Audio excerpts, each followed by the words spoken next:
Hello students, welcome to Global Online. This is Ankita Sood. So UGC paper 1 में teaching aptitude के best preparation के लिए most repeated PYQs की series आज मैं लेकर आई हूं, जिसमें हम ईयर 2020 से लेकर के 24 तक के लगभग हर शिफ्ट के इंपॉर्टेंट क्वेश्चंस को आपके लिए डिस्कस करने वाले हैं। हर एक क्वेश्चन के आंसर के साथ आपको इजी एक्सप्लेनेशन भी दी जाएगी, ताकि अगर अभी तक भी आपके कॉन्सेप्ट्स क्लियर नहीं है तो वो आसानी से क्लियर हो जाएं। तो चलिए फिर इसी के साथ आज के सेशन को शुरू करते हैं। Knowing that you find algebra more difficult than your sister does, but that you could improve with practice is an example of what? So एक example यहाँ पर दिया है, इसमें बोला है कि आपको पता है कि अपनी बहन की तुलना में बीज गणित यानी कि अलजेब्रा आपको थोड़ा मुश्किल लगता है, लेकिन आपको ये भी पता है कि अगर आप थोड़ी सी प्रैक्टिस करोगे तो आप इस चीज को इम्प्रूव कर सकते हो, इस अभ्यास करने से सुधार कर सकते हो। तो ये किसका एग्जाम्पल है? ऑप्शंस है self regulation, Meta cognition, self discipline या फिर ऑटोमेशन। ओके, सो देखो स्टूडेंट्स, आप लोगों को इस सवाल में ये समझना है कि आप क्या कर रहे हो, कंपेयर कर रहे हो एक पर्सन की, ठीक है, किसी एक पर्सन की मेंटल एबिलिटीज को किसी दूसरे पर्सन की मेंटल एबिलिटीज के साथ कंपेयर किया जा रहा है। तो वहां पर हमेशा मैंने आपको बताया है कि मेंटल एबिलिटीज का मतलब क्या होता है, कि हम कॉग्निटिव एबिलिटीज की बात कर रहे हैं। तो कॉग्निटिव तक आप पहुंच गए, एंड जब भी कंपैरिजन किया जाता है मेंटल एबिलिटीज का तो उसको मेटा कॉग्निशन कहा जाता है। That is option number 2। Okay, so देखिए मेटा कॉग्निशन में एक और क्वेश्चन ये बन सकता था कि एग्जैक्टली इसकी डेफिनेशन क्या होती है। सो जब भी हम अपने थॉट प्रोसेस को समझते हैं, उसके बारे में जानना चाहते हैं और उसको किसी दूसरे के साथ कंपेयर करते हैं, तो उसको मेटा कॉग्निशन बोला जाता है। अब जैसे कि आप लोगों को पता है कि पेपर 1 में 10 यूनिट्स हैं, ठीक है? आपको मैक्सिमम, जैसे मुझे पता है कि मुझे मैथ्स नहीं आता तो मैं नहीं कर पाऊँगी, इसलिए मैं बिल्कुल लास्ट में मैथ करती हूँ, बीच में अपना टाइम वेस्ट नहीं करती। तो ये मेरी मेटा कॉग्निशन है। अति संज्ञता है कि मुझे पता है मैथ्स मुझे टफ लगता है, तो मुझे अपनी अवेयरनेस है, अपनी एबिलिटीज की अवेयरनेस है और उसकी अंडरस्टैंडिंग है। समझ गए? स्टूडेंट्स, पेपर 1 की फाइनल प्रिपरेशन के लिए एक टेस्ट सीरीज हम लेकर आए हैं, जहां पर आपको 2018 से लेकर के 24 तक के मल्टीपल शिफ्ट्स के पीवाईक्यूज मिलेंगे। हर क्वेश्चन के आंसर के साथ आपको इजी एक्सप्लेनेशन भी दी जाएगी, ताकि आसानी से कॉन्सेप्ट्स आपके क्लियर होते रहें। फुल सिलेबस मॉक टेस्ट के साथ आपको यूनिट वाइज टेस्ट भी प्रोवाइड करवाए जाते हैं, जिसमें कि एग्जाम के लेवल के हिसाब से ही क्वेश्चंस को प्रिपेयर किया गया है। साथ ही स्टूडेंट्स, 5000 पीडीएफ है। ये क्वेश्चंस ऐसे हैं जो कि definitely as it is exam में पूछे जा सकते हैं। कुछ फ्री मॉक टेस्ट भी अवेलेबल है, जिसके लिए ग्लोबल ऑनलाइन ऐप को डाउनलोड करिए। स्टोर सेक्शन पर सर्च बार में आपको लिखना है UGC NET paper 1 test series. Content पर जाकर आप देखिए कि यहाँ पर कुछ फ्री मॉक टेस्ट अवेलेबल है। पीवाईक्यूज की लाइव क्लासेस भी एग्जामिनेशन तक आपको यहाँ पर ऐप में हम प्रोवाइड करवाते हैं। एंड डेफिनेटली ये कोर्स आपको इस कम समय में अच्छा स्कोर करने में मदद कर सकता है। तो ये नंबर्स आपको दिए जा रहे हैं व्हाट्सएप के थ्रू, इन पर इजीली आप कॉन्टैक्ट कर सकते हो। स्टेटमेंट 1 बोलती है metacognition is the understanding about one's own use of language. So अभी हमने पढ़ा ये वाला क्वेश्चन दिसंबर 2023 में आया था। इसमें बोल रहा है कि मेटा कॉग्निशन अंडरस्टैंडिंग होती है अपने लैंग्वेज के यूज की। तो ये स्टेटमेंट गलत है। मैंने आपको क्या बताया, Meta cognition understanding about one's own thought process, अपनी एबिलिटीज, अपनी अवेयरनेस को समझना मेटा कॉग्निशन कहलाता है, जिस वजह से ये वाली स्टेटमेंट आपकी गलत हो गई है। सेकंड स्टेटमेंट बोलती है mnemonics is the knowledge about our own thinking process. ठीक है, तो ये वाली स्टेटमेंट भी गलत है, क्योंकि स्टेटमेंट 2 में जो डेफिनेशन दी गई है ये आपकी मेटा कॉग्निशन की डेफिनेशन है। मेटा कॉग्निशन होता है process, it is a process that the knowledge about own thinking process. ठीक है, सो न्यूमेनिक्स क्या होता है? Mnemonics basically it refers to technique और strategies use to improve the memory. आपकी जो मेमोरी है या फिर रिटेंशन पावर है या रिकॉल करना किसी इंफॉर्मेशन को, वो पावर है, उसको बूस्ट अप करना, उसको एनहांस करना, जो प्रोसेस कहलाता है उसको न्यूमोनिक्स बोला जाता है, स्मृति विज्ञान बोला जाता है। ठीक है, अब जैसे मान लो कि मैंने कोई चीज पढ़ी हुई थी, मैं उसको रिकॉल पेपर में नहीं कर पा रही हूँ, ठीक है, तो मैं उस एबिलिटी को, अपनी उस पावर को कैसे बूस्ट अप करूँगी, उसकी प्रक्रिया को कैसे बढ़ाऊँगी, उस प्रक्रिया को न्यूमोनिक्स कहा जाता है। ओके, तो both the statements are here absolutely incorrect. Which of the following is National Coordinator of Swayam courses for non-technical post-graduation education? So बहुत आसान और बहुत ज़्यादा इम्पोर्टेंट क्वेश्चन है। आप लोगों को सबसे पहले तो ये पता है कि स्वयं प्रभा में 9 नेशनल कोऑर्डिनेटर्स होते हैं। ठीक है, 9 नेशनल कोऑर्डिनेटर्स क्या करते हैं? ये अलग-अलग सब्जेक्ट, अलग-अलग फील्ड में कोर्सेज डेवलप करने और उनको हैंडल करने का काम करते हैं। आपको यहाँ पर ध्यान रखना है नॉन टेक्निकल और पोस्ट ग्रेजुएशन में। तो पहला ऑप्शन है all India council for technical education. So इस वाले ऑप्शन को तो हम पहले ही गलत कर देंगे। क्यों? क्योंकि इसमें टेक्निकल, नाम में ही टेक्निकल लिखा हुआ है और हमें नॉन टेक्निकल टर्म को ढूंढना है। तो पहला ऑप्शन आपका गलत हो गया। सेकंड ऑप्शन है national institute of technical teachers training and research. So इसमें भी देखिए टेक्निकल आ गया, ये भी गलत हो जाएगा। अगला है national council of educational research and training, that is NCERT. So NCERT आप लोगों का नॉन टेक्निकल तो है, ठीक है, लेकिन साथ में आप लोगों को यहाँ पर एक चीज और बोली गई है। ठीक है, साथ में एक चीज और बोली है पोस्ट ग्रेजुएशन। तो एनसीईआरटी पोस्ट ग्रेजुएशन नहीं, स्कूल एजुकेशन के लिए यूजफुल है। तो करेक्ट आंसर तक हम ऑटोमेटिकली पहुंच गए, that is university grant commission. Okay, बहुत आसान क्वेश्चन था। Which of the following are the subdivisions of implicit unconscious memory? Okay, so हमने अभी कुछ दिन पहले ही पढ़ा था कि टीचिंग एप्टीट्यूड में मेमोरी नाम का टॉपिक इंट्रोड्यूस हुआ है, राइट? सो यहाँ पर आपको बोला है इम्प्लिसिट मेमोरी के सब डिवीजन, यानी कि इसके पार्ट्स कौन कौन से हैं। तो पहले ये देखते हैं कि इम्प्लिसिट मेमोरी क्या होता है। इम्प्लिसिट मेमोरी बेसिकली एक लॉन्ग टर्म मेमोरी होती है, ठीक है, एंड ये अनकॉन्शियस होती है। वो तो चलो यहाँ पर भी लिखा हुआ है। अनकॉन्शियस मेमोरी का मतलब होता है कि ये ऐसी मेमोरी है जो खुद हमारे माइंड में स्टोर हो जाती है। अब जैसे आप कहीं घूमने गए हो, आपने स्पेसिफिकली किसी चीज को पढ़कर याद नहीं रखा है, आप कहीं घूमने गए हो, वो मेमोरीज ऑटोमेटिकली आपके दिमाग में आ जाती है। तो वो एक लॉन्ग टर्म मेमोरी होती है, लंबे समय तक रहती है और जिसको इम्प्लिसिट मेमोरी बोला जाता है। ठीक है, सो अब इसके सब डिवीजन के बारे में पूछा है। ये क्वेश्चन दिसंबर 2023 में भी पूछा गया था, थोड़ा सा घुमाकर। तो सबसे पहला पॉइंट है प्रीमिंग। तो प्रीमिंग इम्प्लिसिट का ही टाइप होता है।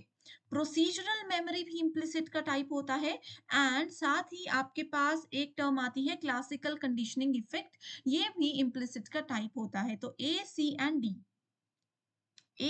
डी हम लोगों को मिल गया है। इसके अलावा ए सी एंड ई, सॉरी ई नहीं, डी नहीं है, ई है, बिल्कुल सही। तो ये हम लोगों को मिल चुका है।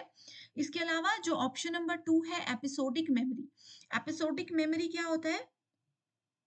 ये एक्सप्लिसिट का टाइप है, ठीक है, इम्प्लिसिट नहीं है, ये एक्सप्लिसिट है। जैसे इस बार इम्प्लिसिट पूछा है, अगली बार एक्सप्लिसिट पूछा जा सकता है। एपिसोडिक मेमोरी एक्सप्लिसिट होती है। जैसे कि कोई जगह, कोई टाइम, कोई प्लेस आपको याद है, किसी जगह पर जाकर आपको कुछ लोगों की याद आती है, ठीक है, वो सब एपिसोडिक मेमोरी होती है, एक्सप्लिसिट होती है। सिमेंटिक मेमोरी क्या होता है? जैसे कि आप जनरल नॉलेज, करंट अफेयर के फैक्ट्स कुछ कुछ याद रखते हो, तो वो सब आपकी सिमेंटिक मेमोरी के अंदर जाता है। ओके, सो इस हिसाब से आप लोगों को सारे ऑप्शंस मैंने एक्सप्लेन कर दिए हैं, बहुत इंपॉर्टेंट है एग्जाम के लिए। The media accountability system to improve media quality focuses on what? So media गुणवत्ता, मीडिया आप लोगों को पता है टीचिंग लर्निंग में भी, कम्युनिकेशन में भी यूज होता है। सो मीडिया की गुणवत्ता में सुधार करने के लिए मीडिया अकाउंटेबिलिटी सिस्टम किन किन चीजों पर फोकस करता है? Evaluation, audience control, monitoring, education, feedback. ये आपका यूनिट 4 का क्वेश्चन इसमें आ गया है, कम्युनिकेशन यूनिट का क्वेश्चन है, ठीक है। तो क्या क्या होता है? इवैल्यूएशन, अब किसी भी चीज की अकाउंटेबिलिटी करनी है, उसको इंप्रूव करना है, तो मूल्यांकन करना भी जरूरी है कि कहाँ पर कमी आ रही होगी। ऑडियंस को कंट्रोल कर लेंगे तो वो उस चीज को इस्तेमाल नहीं करेंगे अच्छे से, ठीक है। मॉनिटर करना भी जरूरी है, ध्यान रखना भी जरूरी है। उसके बाद एजुकेशन भी ज़रूरी है मीडिया के साथ-साथ। अब सोशल मीडिया या कोई भी मीडिया आप कम्युनिकेशन के लिए यूज़ कर रहे हो, उसके बारे में जानकारी होना भी ज़रूरी है, साथ में उसका फीडबैक होना भी ज़रूरी है। तो करेक्ट आंसर है A, C, D and E only. Which of the following are the irrelated phrases created by John Keller for stimulating and sustaining learners' motivation in the teaching and learning process? तो यहाँ पर बोला है कि शिक्षण teaching और learning का जो प्रोसेस होता है, सीखने और सिखाने का जो प्रोसेस होता है, उसमें स्टूडेंट के मोटिवेशन को बढ़ाने के लिए, यानी कि स्टिमुलेट करने के लिए और उसको बनाए रखने के लिए जॉन केलर ने कुछ फेजेस बनाए थे। आपको वो फेजेस बताने हैं। बहुत इंपॉर्टेंट क्वेश्चन है। Attention, authority, relevance, confidence, satisfaction. सो अटेंशन का मतलब होता है कि ये बोल रहे हैं कि हर बच्चा अगर ध्यान देता है, ठीक है, जो भी टीचर पढ़ा रहे हैं या फिर जो भी सामने से कोई कुछ बोल रहे हैं, उन पर अगर ध्यान दिया जाता है तो वो लर्नर मोटिवेटेड भी रहेंगे और उनकी लर्निंग जो है वो लंबे समय तक रहेगी। तो अटेंशन बिल्कुल सही ऑप्शन है। ठीक है, तो इसको आप सब देख सकते हो। ऑप्शन नंबर 1 सही है। दूसरे नंबर पर आ रहा है अथॉरिटी। अथॉरिटी होने की यहाँ पर कोई बात भी नहीं है। ठीक है, प्राधिकार होना या नहीं होना लर्नर की मोटिवेशन से जुड़ा हुआ नहीं है। रेलेवेंस का मतलब है कि कहाँ पर बच्चे को दिक्कत आ रही है, क्या वो सीखना चाहता है, उसके रिलेवेंस में हम लोग बात करें। कॉन्फिडेंस, ऑब्वियसली कॉन्फिडेंस तो होगा ही। और लास्ट है सेटिस्फेक्शन, स्टूडेंट के लर्निंग आउटकम की और स्टूडेंट्स की लर्निंग की जो सेटिस्फेक्शन है, संतोष है, that is also very important. So correct answers क्या आ जाएंगे? A, C, D and E only, that is option number 1। Which of the following is a major advantage of online learning over offline? Online, अब देखो आप लोग मेरे ये sessions देख रहे हो, ऑनलाइन लर्निंग है, ऑफलाइन लर्निंग आज तक स्कूल में आप लोगों ने की है, तो क्या डिफरेंस है दोनों में? लिमिटेड एक्सेस कि आप लोगों को सब कुछ नहीं मिल सकता, सीमित पहुंच है। ठीक है, सीमित लोगों तक ही इन वीडियोस की पहुंच हो सकती है। नहीं है, ऐसा तो कुछ नहीं है, कोई भी कहीं पे बैठ के भी पढ़ सकता है। फ्लेक्सिबिलिटी मतलब जब आपका मन करे। अब जैसे ये सेशंस मेरे सुबह 7 बजे अगर होते हैं, तो आप लोग इन सेशंस को हो सकता है 5 दिन बाद देख रहे हो, 10 दिन बाद देख रहे हो या सेम डे पे रात को देख रहे हो। ठीक है, तो फ्लेक्सिबिलिटी होती है। कॉस्ट ज़्यादा है, फ्री वीडियोज़ मेरी यहाँ पर आप देख रहे हो तो कॉस्ट ज़्यादा है? नहीं है, फ्री में तो है। इंटरएक्टिविटी, अंतर गतिविधि भी नहीं होती है, तो क्या इसकी एडवांटेज है? फ्लेक्सिबिलिटी कि कोई बच्चा ऑनलाइन क्लासेस कभी भी कहीं से भी अपने अकॉर्डिंग अटेंड कर सकता है। चॉइस बेस्ड क्रेडिट सिस्टम, ये जून 2023 का पेपर का क्वेश्चन है। Choice based credit system has been adopted only in the central universities of India. So ये बोल रहा है कि choice based credit system CBCS, जो कि एनईपी ने रेकमेंड किया था, ये सिर्फ सेंट्रल यूनिवर्सिटीज जो है इंडिया की, सिर्फ वही इसको अडॉप्ट करेंगी, वही इसको यूज करेंगी, बाकी कोई नहीं करेगा। तो ये तो गलत है। सीबीसीएस सेंट्रल, प्राइवेट, पब्लिक सब यूनिवर्सिटीज के लिए एप्लीकेबल एक रूल बनाया गया है। ठीक है, इसके अलावा तो ये वाली स्टेटमेंट गलत है। Choice based credit system assign credit based on the learning outcomes of course. आपके कोर्स का जो आपने सीखा है, उसका जो आपका आउटपुट आया है, जो रिजल्ट आया है, उसके हिसाब से ये आपको क्रेडिट देती है। तो ये सवाल बिल्कुल सही है। First is false, second is true. Statement 1 बोलती है Moodle is an example of learning management system. Okay, so बहुत इंपॉर्टेंट सवाल है ये। सो मूडल क्या होता है? मूडल बेसिकली एक ऑनलाइन लर्निंग प्लेटफॉर्म है जो कि लर्निंग मैनेजमेंट सिस्टम का एग्जाम्पल है। तो ये स्टेटमेंट तो बिल्कुल सही है। लर्निंग मैनेजमेंट सिस्टम क्या होता है? ये बेसिकली एक एजुकेशनल मटेरियल प्रोवाइड करवाने के लिए ऑनलाइन लर्निंग एनवायरनमेंट बनाया गया है। इसमें जो भी टीचर्स हैं वो अपलोड कर सकते हैं और ऑर्गेनाइज कर सकते हैं रीडिंग मटेरियल को, एंड स्टूडेंट्स उसको इजीली एक्सेस कर सकते हैं, इजीली उसको पढ़ लिख सकते हैं। ठीक है, एंड मूडल के अलावा लर्निंग मैनेजमेंट सिस्टम के और भी बहुत सारे एग्जांपल्स होते हैं, जैसे कि स्कूलॉजी। ठीक है, स्कूलॉजी, एक काम करती हूँ स्टूडेंट्स, मेरे इस टेलीग्राम ग्रुप को आप लोग ज्वाइन कर लीजिए। जो भी लर्निंग मैनेजमेंट सिस्टम के अंदर और भी ज्यादा चीजें होती हैं, जैसे मूडल पूछा गया है, मूडल के अलावा जो जो तो पहली स्टेटमेंट तो ट्रू मैंने आपको बता दी। दूसरा है Mentimeter is a tool used for creating online survey, बिल्कुल सही है। ऑनलाइन सर्वे अगर करना है आप लोगों को बच्चों का कि बच्चे कितना सीख रहे हैं, किस लेवल के बच्चे को कितनी किसी चीज की जरूरत है, उसके लिए जो एक टूल बनाया गया है that is called Mentimeter. So both the statements are absolutely true है। Next question is online teaching tools दिए हैं एक तरफ और दूसरी तरफ एडवांटेजेस दिए हैं उसके टीचर्स के लिए। तो लर्निंग मैनेजमेंट सिस्टम हमने अभी पढ़ा, ठीक है। देखते हैं इसी में से answer. Encouraging student engagement and collaboration, fostering critical thinking and problem solving, creating and administering assessment quickly and easily, automating grading and feedback। so keywords हैं ये, मैं आपको कीवर्ड हाईलाइट कर देती हूँ, आसानी से आपको आंसर्स मिल जाएंगे। एक कीवर्ड है ये वाला ग्रेडिंग एंड फीडबैक, ठीक है। ये है थिंकिंग एंड प्रॉब्लम सॉल्विंग, ये भी कीवर्ड है एक। अगला है streamlining courses administration, managing students record and grades, students के रिकॉर्ड और ग्रेड्स को मैनेज करने के लिए।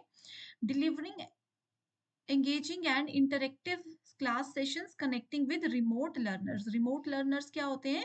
वो स्टूडेंट्स जो कि क्लास में आकर नहीं पढ़ रहे हैं, वो स्टूडेंट्स जो घर पर बैठकर ही क्लासेस को अटेंड कर रहे हैं, ठीक है।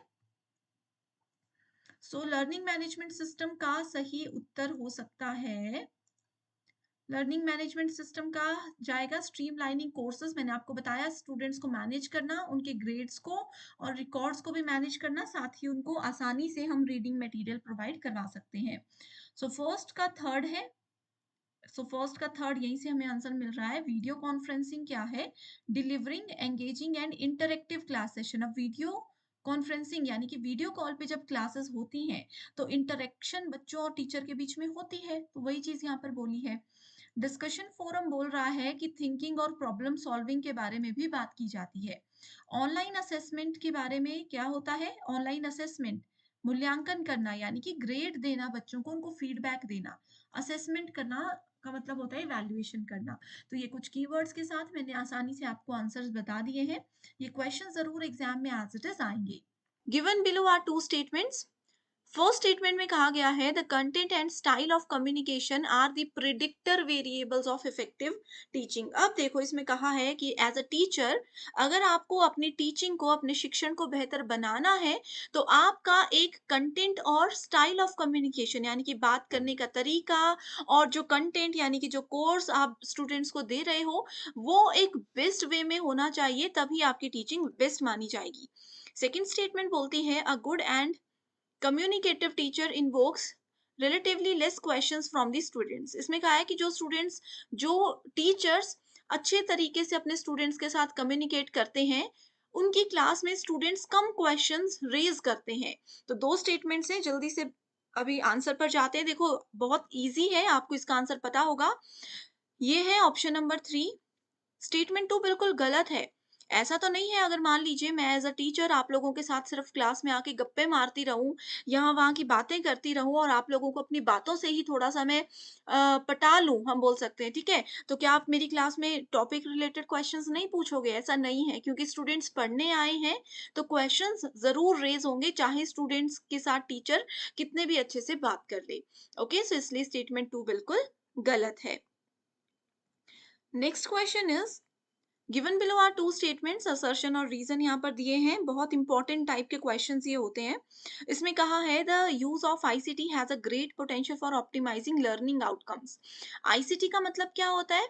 Information and communication technology.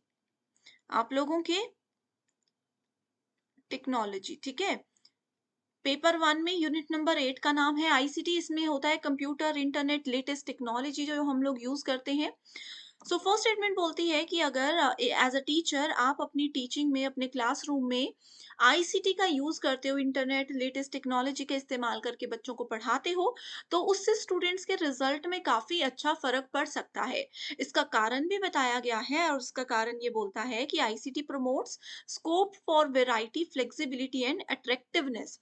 ये बोलते हैं कि जहाँ पर भी इंटरनेट और टेक्नोलॉजी, लैपटॉप स्क्रीन्स बड़ी बड़ी हो, ऐसे करके पढ़ाया जाता है, वहाँ पर बच्चों को थोड़ी टीचिंग के तरीके में वैरायटी मिलती है, थोड़ा फ्लेक्सिबिलिटी लगती है और अट्रैक्ट होते हैं students.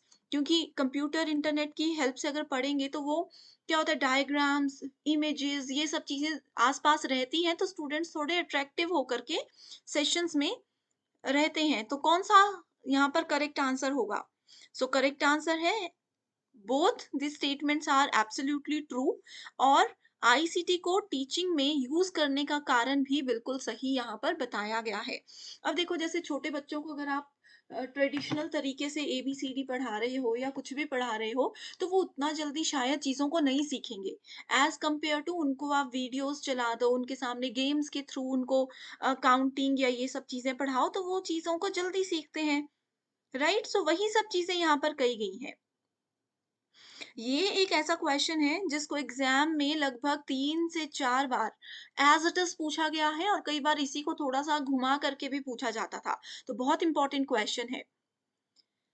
Next question is, for optimizing learning outcomes, which of the following factors have been identified as most effective in terms of research evidences in a global context? Okay, so यहाँ कहा है कि वैश्विक संदर्भ में सीखने के परिणामों के अनुकूलन के लिए निम्नलिखित में से कौन से कारकों को अनुसंधान साक्ष्य के संदर्भ में सभी प्रभावी के रूप में पहचाना गया है? तो इसको पहले मैं आंसर बताती हूँ, ये है टीचर रिलेटेड फैक्टर्स। अब देखो स्टूडेंट्स, यहाँ पर आप लोगों का पहले एक बेसिक सा डाउट मैं क्लियर कर देती हूँ कि टीचिंग रिलेटेड फैक्टर्स होते क्या हैं। Okay, so teaching related factors में पहली चीज जो है वो आती है specific teaching skills. Specific teaching skills.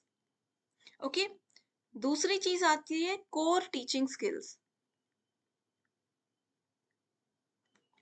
Core teaching skills में होता है जो कॉमन स्किल्स होती है जो कि सभी सब्जेक्ट्स में एप्लीकेबल होती हैं। स्पेसिफिक टीचिंग स्किल्स होती है जो, जैसे कि मैथ्स के टीचर के लिए स्पेसिफिक स्किल्स चाहिए। मैथ्स पढ़ाना सबके बस की बात नहीं होती। कोई लैंग्वेज, आप किसी को नई लैंग्वेज सिखा रहे हो, वो एक स्पेसिफिक टीचिंग स्किल में आता है। तो ये सब टीचर रिलेटेड फैक्टर्स होते हैं।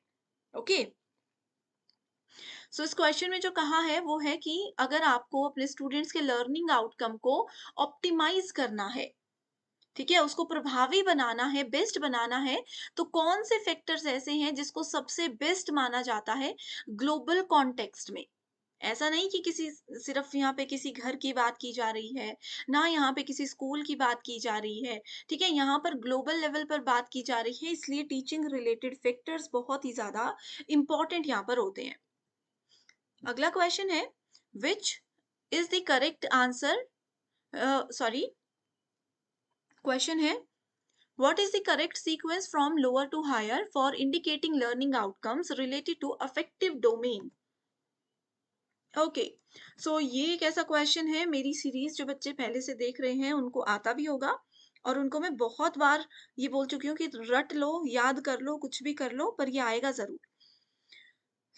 देखो इसमें क्या है, अफेक्टिव डोमेन की बात की गई है। आप लोगों के साथ ऑलरेडी मैं डिस्कस कर चुकी हूँ कि हमारे पास जो ब्लूम्स टेक्सोनोमी होती है, ब्लूम का वर्गीकरण होता है, उसको 3 हिस्सों में बांटा जाता है। सबसे पहला हिस्सा होता है कॉग्निटिव डोमेन का, दूसरा हिस्सा होता है अफेक्टिव डोमेन का। कॉग्निटिव डोमेन होता है थिंकिंग, किसी की सोच, किसी के दिमाग से रिलेटेड मेंटल एबिलिटी की बात करते हैं तो वो कॉग्निटिव होता है। इफेक्टिव होता है, इफेक्टिव नहीं सॉरी, अफेक्टिव। अफेक्टिव होता है इमोशंस, फीलिंग्स किसी पर्सन की, उससे रिलेटेड जो फैक्टर्स होंगे वो अफेक्टिव डोमेन में आते हैं। और तीसरा डोमेन होता है, इसको मैं यहाँ पर लिख रही हूँ, साइकोमोटर डोमेन। साइकोमोटर डोमेन किसी के फिजिकल नीड्स या फिजिकल जो चीजें होती हैं उससे रिलेटेड होती है, ठीक है। इन सब चीजों से रिलेटेड 3 हिस्सों में स्टूडेंट्स के लर्निंग आउटकम्स को बांटा जाता है। अब अगर हम इफेक्टिव डोमेन की बात करें तो उसमें हमारे पास मल्टीपल फेजेस होते हैं, 5 स्टेप्स होते हैं। ओके, इनको सीक्वेंस में रखने के लिए आपको कहा गया है। देखिए, इस क्वेश्चन में सबसे पहला जो है वो आ जाएगा आपके पास रिसीविंग। सबसे पहले किसी भी चीज को आप रिसीव कर रहे हो, ग्रहण कर रहे हो।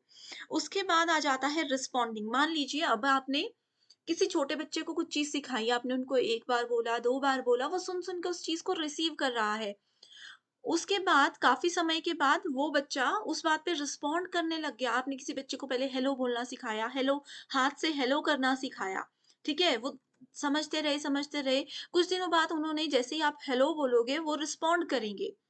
उस पे एक्ट करेंगे, वो हाथ हिलाना शुरू कर देंगे। उसके बाद उनको उस चीज़ की वैल्यू पता लगेगी कि इसका क्या मतलब होता है। कहीं जा रहे हैं तो हेलो या बाय बोलना है, फिर हाथ हिलाना है, तो वैल्यू ये चीज़ आ गई। ऑर्गेनाइजेशन कि कैसे वो चीज़ों को समझ रहे हैं डिटेल में, एंड कैरेक्टराइजेशन आ जाता है सबसे लास्ट स्टेप। तो ये होता है इफेक्टिव डोमेन के स्टेप्स। सो करेक्ट आंसर है option number 2, that is A C B D and E. Okay, इसी के साथ एक नेक्स्ट क्वेश्चन है जो कि होमवर्क क्वेश्चन मैं दे रही हूँ। जैसे मैंने इफेक्टिव डोमेन बोला, वैसे ही सेम क्वेश्चन है, ये भी 2020 में पूछा गया। कॉग्निटिव डोमेन को आपने सीक्वेंस में ऐड करना है। इसमें भी 5 स्टेप्स है। बताइए कौन-कौन से स्टेप्स हैं? ठीक है, आंसर बताना है मुझे कमेंट करके। अगर नहीं आता है तो भी एक बार कमेंट कर दीजिएगा, क्योंकि इसकी ऑलरेडी एक वीडियो है मेरे पास, मैं उसका लिंक फिर आपके साथ शेयर कर दूँगी। Next question is, what is the hallmark of reflective teaching? Levels of teaching हम लोगों ने पढ़ा है। लेवल्स ऑफ टीचिंग में सबसे बेसिक लेवल क्या होता है? अंडरस्टैंडिंग लेवल होता है एक हमारे पास। और कौन-कौन से लेवल होते हैं? अंडरस्टैंडिंग लेवल, सबसे पहला आता है मेमोरी लेवल, सबसे लोएस्ट लेवल फिर अंडरस्टैंडिंग लेवल होता है, ठीक है? सो यहाँ पे सबसे बड़ा होता है रिफ्लेक्टिव लेवल। ये है 3 लेवल्स ऑफ टीचिंग। एक और होता है ऑटोनॉमस, बट उसको ज्यादा जगह पे ऐड नहीं किया जाता। तो उसके हॉलमार्क के बारे में यहाँ पर पूछा गया है, ठीक है? सबसे ज़्यादा थॉटफुल होता है, सबसे बेस्ट लेवल ये माना जाता है, हाईएस्ट लेवल ये माना जाता है। किसी बड़े लेवल के बच्चे को अगर पढ़ाना है तो रिफ्लेक्टिव लेवल होता है। देखो, मेमोरी लेवल में आपने चीज़ों को रट्टा मारकर याद कर लिया। अंडरस्टैंडिंग लेवल में आप समझने लग गए कि अच्छा, जो रट्टा मारा था उसका क्या मतलब है। रिफ्लेक्टिव लेवल होता है कि जो चीज़ें हमने पिछले 2 लेवल्स में पढ़ी थी उसको रियल लाइफ में कहाँ यूज़ करना है, एक्चुअल में वो चीज़ें कहाँ इस्तेमाल हो रही हैं। सो इसीलिए इसका जो हॉलमार्क रहता है वो रहता है clear, organised and well structured content होना चाहिए। ओके, और ये पूरी तरह से प्रीवियस 2 लेवल्स पर डिपेंडेंट होता है।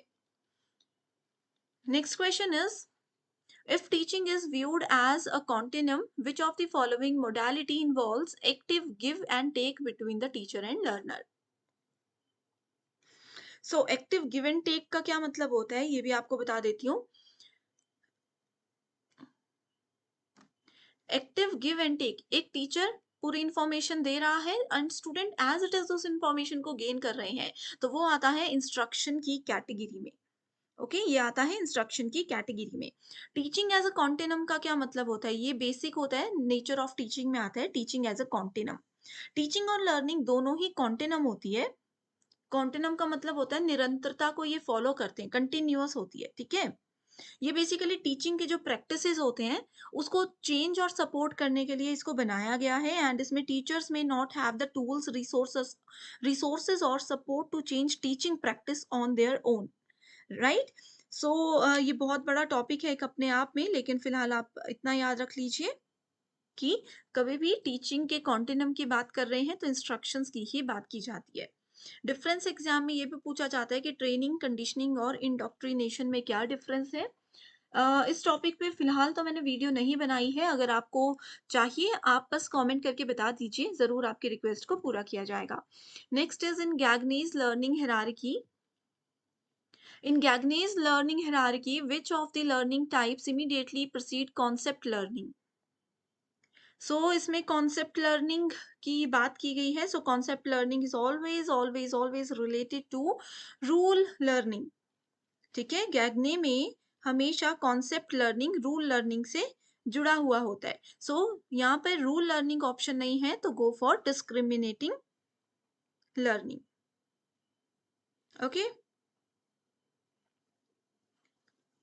एक चीज यहाँ पर और पूछी जाती है कि कई बार सॉरी, थोड़ी सी यहाँ पर मिस्टेक हो गई। कॉन्सेप्ट लर्निंग की बात की गई है। Concept learning is always related to discrimination learning, and if we talk about rule learning, तो रूल लर्निंग होता है आपका कॉन्सेप्ट लर्निंग। ठीक है, तो साइकिल आई होप अभी आप समझ रहे हो, ये तीन चीजें ऐसे एक दूसरे से जुड़ी हुई हैं। एक साइकिल में, इसी सीक्वेंस में वो काम करती हैं। ठीक है, एग्जाम में जैसे सिग्नल लर्निंग के बारे में पूछा जाता है, इसको क्लासिकल कंडीशनिंग कहते हैं। एसआर लर्निंग जो होता है इसको इंस्ट्रूमेंटल लर्निंग कहते हैं। चेन लर्निंग को हम लोग बोलते हैं, जैसे एसआर का जो सीक्वेंस होता है वो चेन लर्निंग का भी एक पार्ट होता है। एंड डिस्क्रिमिनेशन लर्निंग जो होती है हमारे पास, ये भी इसी का एक पार्ट होता है। इसमें आपके पास लर्निंग ऑफ प्रिंसिपल्स आ जाते हैं, कॉन्सेप्ट लर्निंग आ जाती है, प्रॉब्लम सॉल्विंग लर्निंग आ जाती है। ठीक है, सो ये बहुत ही ज्यादा इंपॉर्टेंट टॉपिक है। जैसे मैंने आपको ये बताया कॉन्सेप्ट लर्निंग और रूल लर्निंग वाला क्वेश्चन, ये दोनों ही क्वेश्चन जून 2020 के सेशंस में पूछे गए थे, एज इट इज। ठीक है, सो ये बेसिक सी चीजें हैं जो मैं आपके साथ शेयर करना चाहती थी, जो इम्पोर्टेंट है। सो नेक्स्ट क्वेश्चन देख सकते हो, इसमें मैच द फॉलोइंग है, प्लानिंग, ऑर्गेनाइजिंग, मोटिवेटिंग, कंट्रोलिंग। ये इंपॉर्टेंट क्वेश्चन नहीं होता है, ठीक है, लेकिन बेसिक टीचिंग के स्टेप्स को इसमें पूछा गया है, तो इसको देख सकते हो। Planning goes for, it involves setting goals and objective. Plan करते हैं और हम गोल्स अपने सेट करते हैं कि हाँ, नेक्स्ट वीक में मुझे ये चीजों को कवर करना है। ऑर्गेनाइजिंग का मतलब होता है it involves bringing together resources and people. Motivating means it involves engagement in task relevant activities, and controlling means it involves feedback of result and follow up to compare accomplishments। ठीक है, so इसका correct answer ये है। Next question है, the goal of teaching as compare to training is to provide opportunity for sharing and caring leading to critical and creative reflection. As it is definitions हैं ये। There is abundant scope for promoting concept learning under which stage of development of learning? So ये adolescents जो किशोर अवस्था के बच्चे होते हैं, उसमें सबसे ज्यादा स्कोप होता है किसी भी बच्चे को नया कुछ सिखाने का। वो बहुत जल्दी सीखते हैं, वो बहुत एक एज ऐसी होती है ना जिसमें बच्चे नया सीखना चाहते हैं पूरे जोश के साथ। तो वही चीजें यहाँ पर पूछी। स्टूडेंट्स, पेपर 2 के प्रिपरेशन के लिए एक स्टडी मटेरियल हम लेकर आए हैं, जिसमें आपको फुल सिलेबस नोट्स के साथ पीवाईक्यूज और एमसीक्यूज भी प्रोवाइड करवाए जाएंगे। ये स्टडी मटेरियल ना सिर्फ आपको अपकमिंग एग्जाम बल्कि इसके बाद होने वाले इंटरव्यू को क्वालिफाई करने में भी हेल्प करता है। जो भी सब्जेक्ट्स की लिस्ट आपके सामने है, ये सभी अवेलेबल है। आपको गिवन नंबर्स पर व्हाट्सएप के थ्रू कॉन्टैक्ट करके इसकी सारी जानकारी मिल जाएगी। एंड इसके अलावा ये स्टडी मटेरियल आपको पीडीएफ फॉर्मेट में मिलने वाला है, जिसको इजीली आप कभी भी अपने मोबाइल फोन में भी एक्सेस कर सकते हो। 2021 में पूछा गया सबसे पहला क्वेश्चन है, The ability to form and use symbols like words, gestures, signs, images, etc. are accomplished in the pre-operational period. So यहाँ पर कहा है कि अब टीचर, एज अ टीचर, जब आप किसी स्टूडेंट को पढ़ा रहे हो एंड पढ़ाते समय आप कुछ सिंबल्स का इस्तेमाल कर रहे हो, जैसे शब्द, वो तो दिखती सी बात है, किसी को पढ़ा रहे हो तो आप बोलोगे। अपना जेस्चर, आप लोगों का हाव भाव आपके कैसे हैं, साइंस, फोटोज दिखाकर आप किसी को पढ़ा रहे हो, इसको पूरी तरीके से प्री ऑपरेशनल पीरियड में अकम्प्लिश किया जाता है। स्टेटमेंट 2 बोलती है, according to Piaget, pre operational children do not have a tendency to be egocentric. ठीक है, इसमें कहा है कि वाइगेट ने अपनी थ्योरी में यही बोला है कि जो भी प्री ऑपरेशनल यानी कि सक्रिय पूर्व बच्चे होते हैं, इस लेवल के जो बच्चे होते हैं, उनमें ईगो सेंट्रिक टाइप की चीजें बिल्कुल भी नहीं होती हैं। ओके, सो सबसे पहले हम देखते हैं। देखो, पाइगेट क्या थे? वो एक थियरिस्ट थे जिन्होंने टीचिंग से रिलेटेड बहुत सी थ्योरीज दी हैं। इनके हिसाब से इन्होंने फोकस किया था किसी भी चिल्ड्रन की कॉग्निटिव डेवलपमेंट के ऊपर। ठीक है, जो पर्सन होता है, कोई स्टूडेंट होता है, उनकी मेंटल डेवलपमेंट जो होती है उससे रिलेटेड इन्होंने यहाँ पर बात की थी। एंड पेगेट के अकॉर्डिंग 4 फेजेस में इन्होंने इस लेवल को डिवाइड किया था। पहला था सेंसरी मोटर, दूसरा था प्री ऑपरेशनल थिंकिंग, तीसरा था कॉन्क्रीट ऑपरेशनल थिंकिंग और चौथा था फॉर्मल ऑपरेशनल थिंकिंग।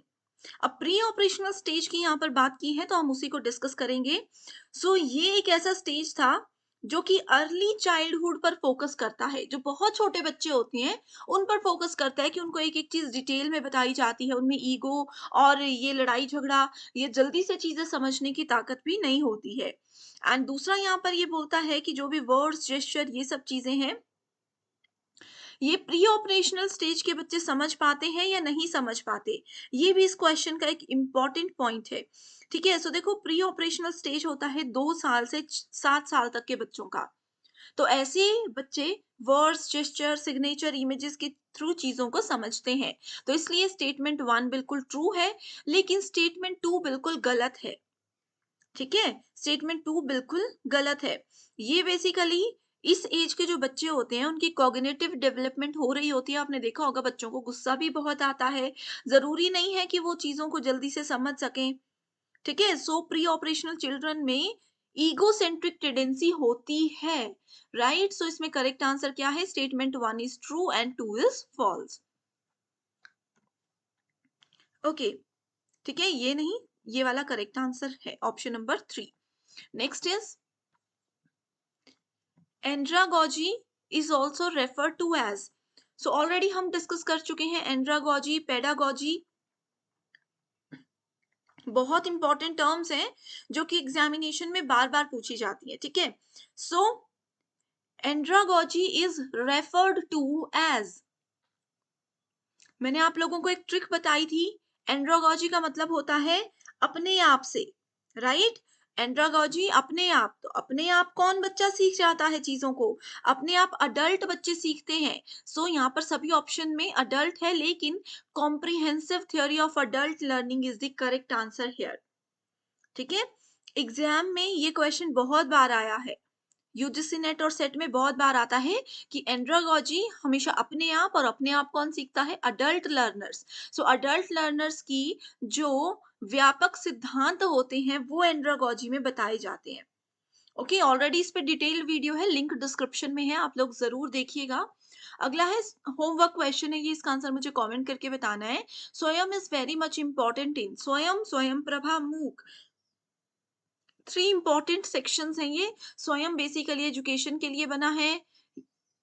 ओके, ये करेक्ट है। आई होप आपने इससे पहले आंसर दे दिया होगा। Next is statement based question है। Education is a life long activity which begins at birth and continues till one dies. It does not terminate at the end of the formal schooling, but it is a lifelong process. So ये एक बहुत important question है। Education उम्र भर सीखता है, जन्म लेने से लेकर के किसी की मृत्यु तक एजुकेशन जरूरी होती है। एंड यही यहाँ पे कहा है कि लाइफ लॉन्ग प्रोसेस है। कारण क्या कहा है कि life long education covers the entire life span of an individual and includes formal and non formal needs of an individual. Okay, so देखो यहाँ पर दोनों स्टेटमेंट्स बिल्कुल सही हैं। लाइफ लॉन्ग एजुकेशन क्या होता है? किसी पर्सन की पूरे लाइफ स्पैन को यहाँ पर फॉर्मली और इनफॉर्मली इंक्लूड किया जाता है। सो असर्शन भी सही है और उसका कारण भी बिल्कुल सही बताया गया है, और इसका ये करेक्ट एक्सप्लेनेशन भी है। सो इस अकॉर्डिंग देखेंगे, सो करेक्ट आंसर है option number 1। Next question is identify the teaching strategies which are employed during indirect institution, emphasizing direct and indirect exemplars, presenting the stimulus material, inquiry based question answer session, presenting, asking and providing feedback, या फिर promoting problem solving approach. So ये कुछ steps हैं जो कि आप लोगों को याद होने चाहिए, बहुत बार एग्जाम में पूछे गए हैं। ठीक है, तो सबसे पहले तो देखो एम्फेसाइजिंग डायरेक्ट और इनडायरेक्ट एग्जाम्पलर्स, ये आप लोगों को पता होना चाहिए। ठीक है, इसमें आ जाती है आपकी concept learning, inquiry, problem solving techniques, जितने भी आपके इनडायरेक्ट इंस्ट्रक्शंस होते हैं उसकी बात कर रही हूँ। Concept learning, inquiry, problem solving techniques जो होती हैं, किसी चीज के कॉन्सेप्ट्स को, पैटर्न्स को, एब्स्ट्रैक्शंस को समझना, उसको याद करना, ये सब इनडायरेक्ट इंस्टीट्यूशन के अंदर आता है। ठीक है, तो सबसे पहले तो ऑप्शन नंबर 1 करेक्ट है। उसके बाद आ जाएगा आपके पास, ठीक है, ऑप्शन नंबर, यहाँ पर थोड़ी सी प्रॉब्लम वापस आ गई है आंसर में। करेक्ट आंसर होगा आपके पास ए, सी एंड ई। इधर ऑप्शन में नहीं है, this is not B, this is A C and E, ठीक है। सी बोलता है inquiry based question answer session, अभी मैंने आपको बताया इनडायरेक्ट में इंक्वायरी बेस्ड सेशन आता है, इनडायरेक्ट एग्जाम्पल्स जो आते हैं, and we have promoting problem solving approach, ये इनडायरेक्ट इंस्टीट्यूशन की डेफिनेशन ही बता रही है। ओके, नेक्स्ट इज स्टेटमेंट है indirect institution is an approach to teaching and learning in which the process is inquiry। indirect approach में जो process होता है वो inquiry होता है, content involves concept and context here is a problem। ये indirect instruction की definition कही है। statement 2 बोलता है NRT test data tell us about a student's level of proficiency in mastery of some skills or set of skills। अब यहाँ पर students को कंफ्यूजन होगा कि एनआरटी होता क्या है।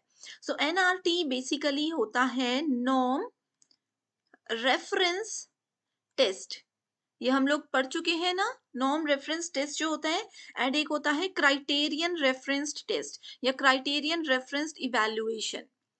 सो इसमें कहा है this type of test data tell us about the student's level of proficiency in mastery of some skills or set of skills। so इस तरीके के क्वेश्चन बहुत बार एग्जाम में आते हैं। so इसमें तो देखो फर्स्ट ऑप्शन बिल्कुल सही है, लेकिन स्टेटमेंट 2 इनकरेक्ट है।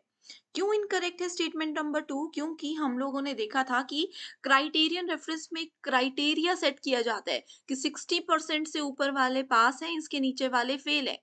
नॉर्म रेफरेंस में कंपैरिजन किया जाता है आपस के उनके पीयर्स के बीच में, ठीक है। ये क्या होता है, एक स्टैंडर्डाइज टेस्ट होता है जो कि किसी पर्सन के रैंक को या किसी भी पर्सन की किसी भी कैपेबिलिटीज या उनके स्किल्स को कंपेयर करने के लिए बनाया गया है। सो इसीलिए करेक्ट आंसर है option number 3। Next is which of the following teacher competency belongs to the domain of personality and attitude। सो यहाँ पर किसी शिक्षक की योग्यता, व्यक्तित्व और दृष्टिकोण के क्षेत्र में संबंधित बात की गई है। सो डायरेक्ट आंसर है, बहुत बार एग्जाम में आया है, locus of control and self efficacy here is the correct answer. Okay, इसके अलावा लोकस ऑफ कंट्रोल के अलावा यहाँ पर टीचर्स का एंथुजियाज्म, सेल्फ एफिकेसी, ये सब चीजें किस पे डिपेंड करती है, किसी एक पर्सन के एटीट्यूड पे डिपेंड करती है कि उसका अपनी बातों पे कितना नियंत्रण है, आत्मविश्वास कितना है, कितना वो किसी को मोटिवेट करके अपने आसपास एक्टिवली रख सकते हैं। तो ये सब चीजें किसी पर्सन के पर्सनैलिटी और एटीट्यूड में आती है। सो इसीलिए ये ऑप्शन यहाँ पर करेक्ट है। Next is identify the item from the following which is not a characteristic of learning society। So characteristic of learning society कौन सी यहाँ पर नहीं है, लर्नर्स लर्न अनइनफॉर्मली, ठीक है। जो स्टूडेंट्स हैं जरूरी नहीं है कि वो फॉर्मल तरीके से ही पढ़ाई कर सकें, वो अनइनफॉर्मली भी बहुत कुछ चीजें सीख सकते हैं। जरूरी नहीं है कि क्लासरूम में डरा धमकाकर बच्चों को पढ़ाया जाए। कई बार बच्चे, आपने देखा होगा छोटे बच्चे गेम्स म्यूजिक के साथ जल्दी सीखते हैं, तो वही यहाँ पर कहा गया है, ठीक है। Not a characteristic of learning society कहा है, नॉट, ठीक है। अनइनफॉर्मली वैसे ये होता है, लेकिन बाकी ऑप्शंस के साथ कंपेयर करें तो इसीलिए इसको हम करेक्ट आंसर मान सकते हैं। Next is what are the advantages of CBCS means choice based credit system introduced by UGC for higher education institutions। Answer पे जाएंगे directly, it allows students to choose interdisciplinary and intradisciplinary source courses। ठीक है, interdisciplinary मैं आप लोगों को theory sessions में बता चुकी हूँ। मान लीजिए स्टूडेंट नॉन मेडिकल रख रहे हैं, नॉन मेडिकल में क्या क्या सब्जेक्ट्स होते हैं, फिजिक्स होता है, केमिस्ट्री होता है, मैथमेटिक्स होता है, इंग्लिश होता है और कंप्यूटर्स होता है, ठीक है।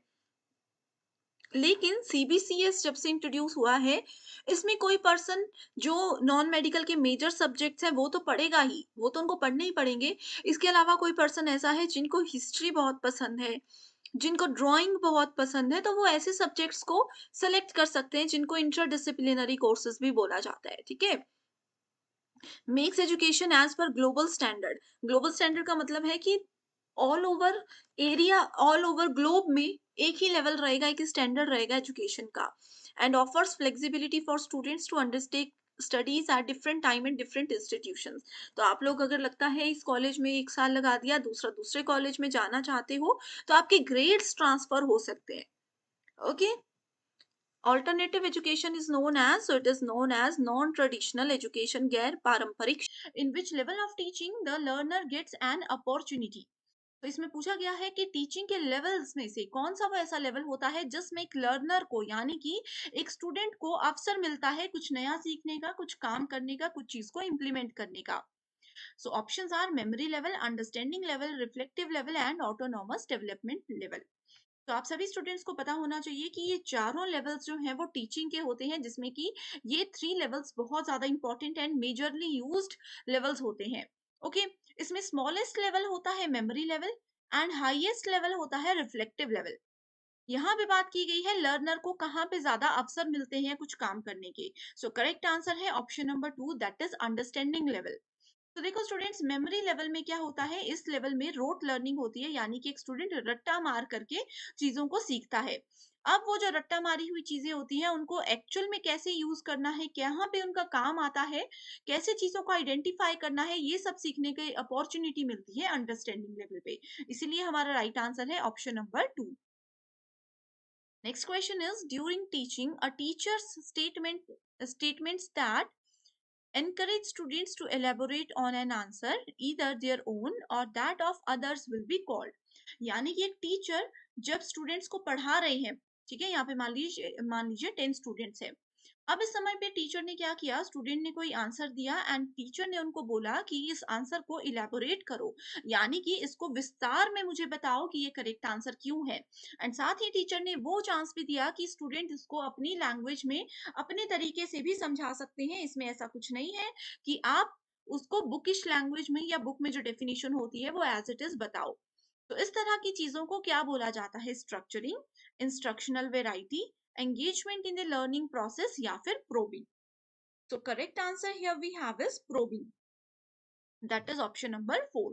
तो probing का मतलब होता है जांच करना, जांच पड़ताल। आप लोगों ने ये वर्ड जरूर सुना होगा। अब देखो, बहुत बार क्या होता है, मान लीजिए कि किसी टीचर ने, मैं एक स्टूडेंट हूँ, मेरा नाम है अंकिता, ठीक है, मुझे एक टॉपिक दे दिया लेकिन उस टॉपिक के बारे में मुझे कुछ भी नहीं पता, ठीक है, एंड टीचर ने बोला कि इसका आंसर आप खुद से ढूंढ कर लाओ, इसको इलेबोरेट करो अपने वर्ड्स में। सो इस चीज को प्रोबिंग बोलेंगे, क्योंकि मैं इसका आंसर फाइंड आउट करने की कोशिश करूंगी, जितना नॉलेज मुझे है उसको मैं इलेबोरेट करके वहां से जो है आंसर ढूंढने की कोशिश करूंगी, और ये सब चीजें करके क्या होगा, मेरा नॉलेज भी बढ़ेगा।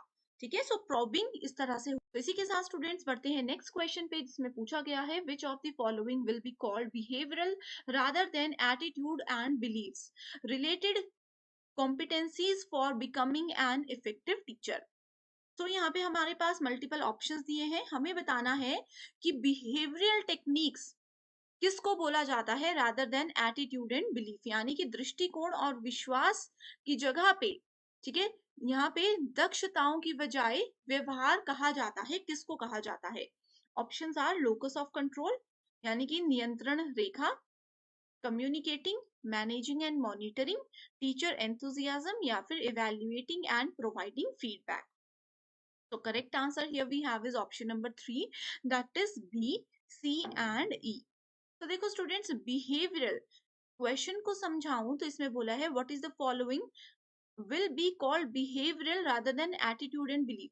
सो एक टीचर होने के नाते आप लोगों को अगर एक इफेक्टिव टीचिंग करनी है, कि आप जो पढ़ा रहे हो वो स्टूडेंट्स को समझ भी आ रहा है, आगे आने वाले समय में उनको वो काम भी आएगा, इन सब चीजों को ध्यान में रखते हुए एज अ टीचर आपको किन चीजों पे ध्यान देना चाहिए, वो है कम्युनिकेटिंग, कि सबसे पहले आपका बात करने का तरीका, आपके जो वर्ड्स हैं, आपका जो प्रोसेस है बोलने का, ठीक है, सिलेक्शन ऑफ वर्ड्स है वो स्टूडेंट्स के लिए इजीली अंडरस्टैंडेबल होनी चाहिए।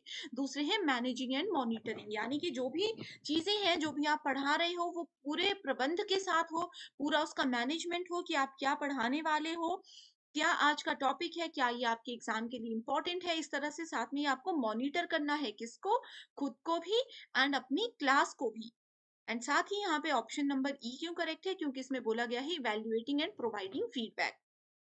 सो इफेक्टिव टीचिंग के लिए इवैल्यूएशन बहुत जरूरी है। ये वाला इवैल्यूएशन जो है ये कौन करते हैं, ये स्टूडेंट्स करते हैं। अब जैसे इसी क्वेश्चन के एग्जाम्पल के रूप में मैं आपको एक चीज बताती हूँ कि अब जैसे मैं आपको पढ़ा रही हूँ, अभी तक हमारे 3-4 क्वेश्चंस हुए हैं। आप लोग इन क्वेश्चंस को अगर समझ रहे हो, आपको कॉन्सेप्ट्स क्लैरिटी हो रही है, तो आप मुझे क्या करोगे, इवैल्यूएट करोगे। आप मुझे मूल्यांकन दोगे कि मैम का पढ़ाया हमें समझ आया, तो हम मैम को 10 में से कितने नंबर देते हैं। ठीक है। इससे क्या होता है, आप मुझे फीडबैक दोगे कि क्या मैम आपको अपने पढ़ाने के तरीके में चेंजेस करने चाहिए, या फिर आप जैसा पढ़ा रहे हो ऐसा ही कंटिन्यू रखो, डेली हमारे लिए लाइव लेक्चर्स या इस तरह के एमसीक्यू सीरीज लाओ। जो भी चीजें आपके माइंड में है, आप अगर वो कमेंट करके मुझे बताओगे तो वो आएगा इवैल्यूएशन एंड फीडबैक। इससे क्या बेनिफिट होगा, इससे मैं अपनी टीचिंग में अगर आप लोगों को लगता है कोई चेंजेस करने की जरूरत है, तो वो मैं चेंजेस करूंगी, ताकि आने वाले समय में सभी स्टूडेंट्स को इसका बेनिफिट हो सके। ओके, सो ये सारी चीजें इस तरह से रियल लाइफ एग्जांपल्स के साथ रिलेटेड है।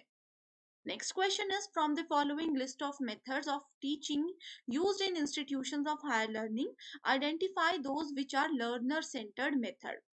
अब देखो स्टूडेंट्स, यहाँ पे जब भी हम लोग हायर एजुकेशन की बात करते हैं, हायर इंस्टीट्यूशंस जो होते हैं, वहां पे टीचिंग और लर्निंग प्रोसेस चल रहा है। आपको बताना है कि लर्नर सेंटर्ड मेथड कौन सा है, यानी कि शिक्षार्थी केंद्रित मेथड कौन से हैं। लर्नर सेंटर्ड मेथड में कौन सा होता है, इसमें एक स्टूडेंट को एक स्टूडेंट को फीडबैक देने का भी पूरा अधिकार होता है। अगर स्टूडेंट को कोई क्वेरी है तो वो पूछने का पूरा अधिकार होता है। अगर एक स्टूडेंट को लगता है कि लास्ट लेक्चर हमें पसंद नहीं आया, या फिर वो हमें समझ नहीं आया, तो वो एक टीचर को वो रिपीट करने के लिए भी बोल सकते हैं। ओके। अगर स्टूडेंट चाहे तो कुछ भी कर सकते हैं। लर्नर सेंटर्ड मेथड ये होता है, यानी कि एक लर्नर को, एक स्टूडेंट को पूरा अधिकार होता है कि वो क्या करवाना चाहते हैं, क्या उनकी रिक्वायरमेंट्स है। सो इस समय पे अब देखना है कौन से पॉइंट्स इसको ध्यान में रखते हुए करेक्ट है। Project work, talk and talk, lecturing with audio and visual, computer aided instructions, या फिर simulation and role playing. So correct answer here is option number D and E only. Computer aided instructions होती हैं, यानी कि computer की मदद से, computer में आप सभी को पता है कंप्यूटर है, इंटरनेट हम लोग यूज करते हैं, इन सब चीजों की मदद से हम पढ़ सकते हैं। लर्नर सेंटर्ड मेथड ये होता है। ओके।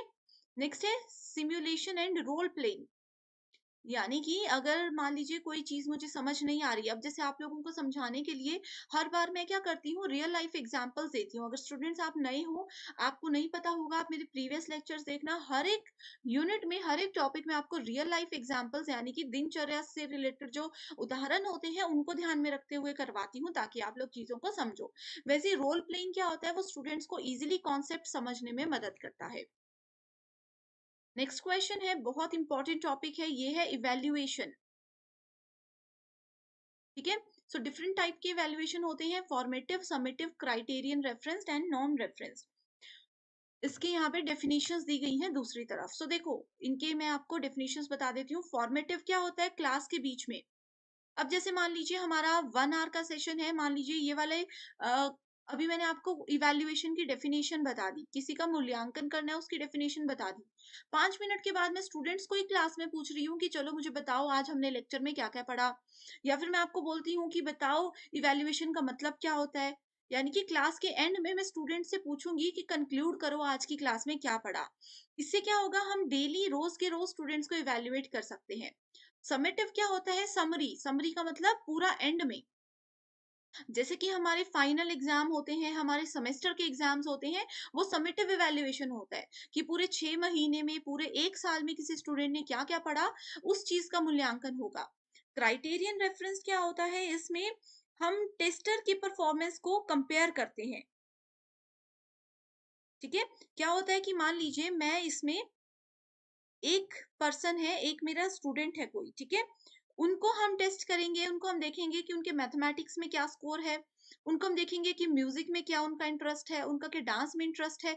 तो एक ही पर्सन को अलग अलग जगह पे हम कंपेयर करेंगे कि जिस चीज में वो बेस्ट है, बिल्कुल अच्छे से काम करते हैं, इंटरेस्ट के साथ काम करते हैं, वहां पे उनको यूज करेंगे। देन आता है नॉर्म रेफरेंस। नॉर्म रेफरेंस में हम एक पर्सन को दूसरे पर्सन के साथ कंपेयर करते हैं।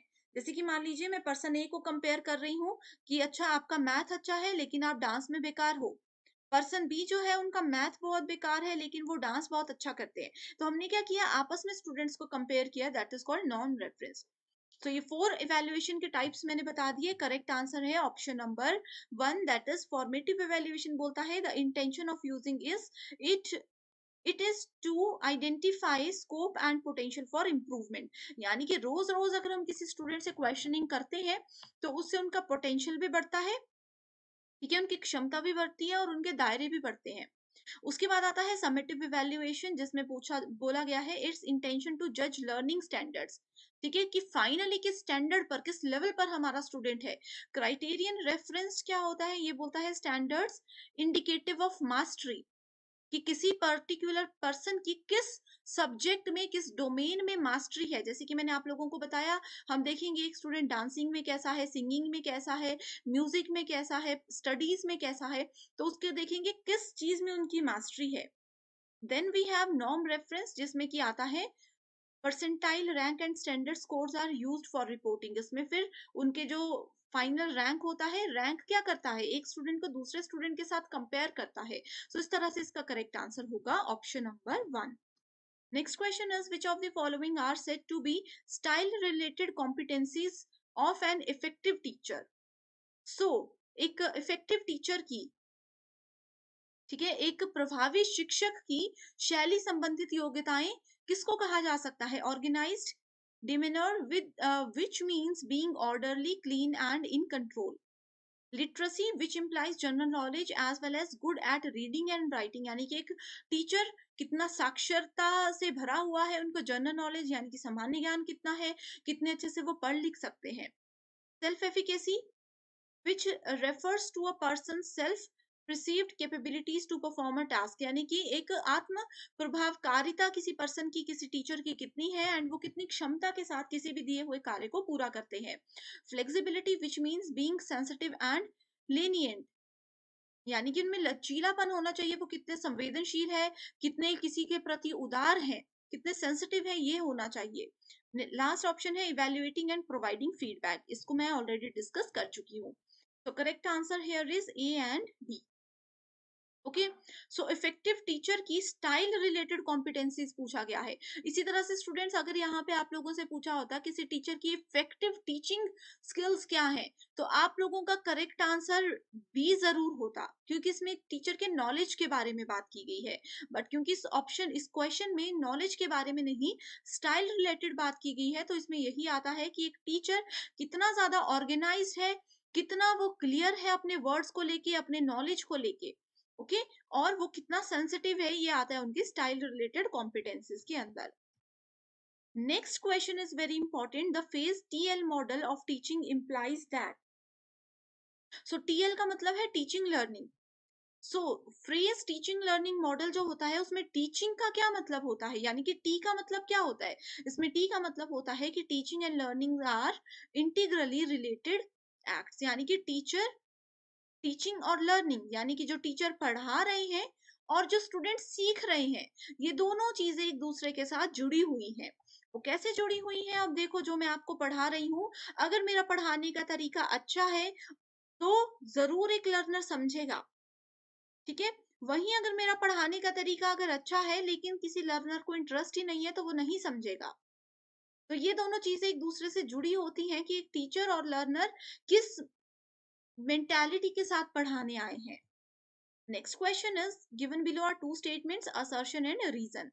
असर्शन में बोला गया है यूज ऑफ आईसीटी, यानी कि कंप्यूटर, इंटरनेट, ये सब चीजें आती हैं आईसीटी के अंदर।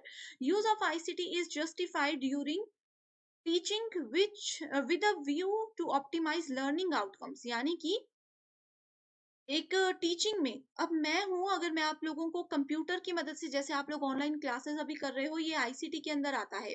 सो हम लोग जो इंटरनेट, लैपटॉप, मोबाइल, कंप्यूटर, ये सब चीजों की मदद से आपको पढ़ाते हैं, इससे क्या होता है, आप लोगों के जो रिजल्ट्स हैं वो ऑप्टिमाइज हो जाते हैं, यानी कि अनुकूलित हो जाते हैं। इसका कारण ये बताया गया है कि learning outcomes are contingent on use of ICT during teaching, यानी कि सीखने के परिणाम शिक्षण के दौरान आईसीटी के उपयोग पर निर्भर करते हैं। कि अब आप लोग पढ़ने के लिए जैसे आप लोगों को मोबाइल दिया हुआ है, ये क्या है कि आप लोग आईसीटी का यूज कर रहे हो लर्निंग के लिए, लेकिन आप लोगों ने क्या किया, यूट्यूब पे हमारे सेशन देखते देखते आप लोग किसी मूवी तक पहुंच गए। तो ये डिपेंड करता है एक लर्नर पे कि वो आईसीटी का यूज टीचिंग के दौरान कैसे करती है। सो करेक्ट आंसर क्या है यहाँ पे? करेक्ट आंसर है ऑप्शन नंबर बी, कि ए और बी दोनों तो बिल्कुल करेक्ट स्टेटमेंट्स है, लेकिन इसका रीजन जो है वो स्टेटमेंट ए से मैच नहीं करता। Next question is from the following list of learner characteristics. Learner characteristics और teacher characteristics बहुत important topic है, okay? Identify those which are associated with field independent learners. Okay, so field independent learners यानी कि जो कि किसी भी क्षेत्र में क्षेत्र स्वतंत्र शिक्षार्थी जो कि किसी भी क्षेत्र में काम कर सकते हैं, एसोसिएटेड होते हैं, जुड़े हुए होते हैं, वहां के उस पे बताइए आपकी लर्नर की कौन कौन सी कैरेक्टरिस्टिक्स हो सकती हैं। Focus on facts and principles, perceive global aspects of concepts and materials, prefers and likes to compete, can organize information by himself or herself, likes to cooperate. Correct answer here is option number 3, that is A, C and D. ठीक है, तो एक learner अगर किसी भी field में easily associated है, easily काम कर सकता है, ठीक है, फील्ड इंडिपेंडेंट वो है, तो उनका फोकस किस पे होना चाहिए? फैक्ट्स और प्रिंसिपल्स पे होना चाहिए, यानी कि अपने तथ्य और सिद्धांतों को वो ध्यान में रखे। दूसरा है prefers and likes to compete, यानी कि वो क्या है, बहुत सारी चीजों में बिजी है, एक स्टूडेंट है कि वो उनको अपनी स्टडीज भी करनी है। अब हमारे पास ही ग्लोबल ऑनलाइन में बहुत से स्टूडेंट्स ऐसे हैं जो कि अपनी मास्टर डिग्री भी अभी कर रहे हैं। ओके, उन लोगों का यूजीसी नेट एग्जाम का भी अभी चल रहा है, वो पीएचडी एंट्रेंस एग्जाम की तैयारी भी कर रहे हैं, साथ में वो dancing and all in extra curriculum activities में भी पार्टिसिपेट करते हैं। तो इस तरह के स्टूडेंट्स के लिए उनके फैक्ट्स और प्रिंसिपल्स पे फोकस करना इंपॉर्टेंट है। उनको अपनी कैपेबिलिटीज पता होनी चाहिए, प्रेफरेंसेस पता होनी चाहिए कि क्या चीजें इंपॉर्टेंट है क्या नहीं है, and can organise information by himself and herself, कि अपने लिए जो इंफॉर्मेशन है, अपने लिए जो इंपॉर्टेंट चीजें हैं वो कैसे ऑर्गेनाइज करें, that is one of the most important aspect here. So correct answer इसलिए यहाँ पे है A, C and D. And students, I hope आप लोगों को ये क्वेश्चंस समझ आ रहे हैं, कॉन्सेप्ट्स आपके क्लियर हो रहे हैं। फिर भी अगर कोई डाउट है तो आप डिस्क्रिप्शन बॉक्स चेक कर सकते हो, वहां पे मैंने अपनी प्लेलिस्ट का लिंक ऐड किया है। ये सारी चीजें वहां पे डिटेल में हमने डिस्कस की हैं। ओके, डिटेल में डिस्कस की हैं। अगर आप लोगों ने वो नहीं देखे हैं, आपके कोई टॉपिक के कॉन्सेप्ट क्लियर नहीं है, तो टॉपिक वाइज आपको वीडियोस मिल जाएंगी, उनको देखिए, कॉन्सेप्ट क्लियर कीजिए, then it will be easier for you to solve these questions. Okay, next question is assertion reason based. Nowadays many online courses are available and their popularity is increasing. So बहुत सारे online courses आज के समय पे उपलब्ध हैं, और उनकी लोकप्रियता भी बढ़ रही है। इसका कारण क्या है? इसका कारण ये है कि selecting the right course from many such is a big challenge. अब इतनी सारे कोर्सेज में से करेक्ट बिल्कुल कोर्स को, एक राइट ऑप्शन को सेलेक्ट करना भी क्या है, एक चैलेंज है। अब जैसे कि अगर स्टूडेंट्स मैं आप लोगों को बताऊं, यूजीसी नेट एग्जाम की प्रिपरेशन के लिए भी आप लोगों के पास मल्टीपल ऑप्शंस हैं, ऑनलाइन कोर्सेज बहुत सारे हैं। आप लोगों ने उन सब को छोड़ करके ग्लोबल ऑनलाइन प्लेटफॉर्म को सेलेक्ट किया। आप लोग अभी तक मेरी वीडियोस देख रहे हो, आपने हमारे पेड कोर्सेज को ज्वाइन किया है, ये चीजें यहाँ पे बताई गई हैं। सो करेक्ट आंसर क्या है यहाँ पे?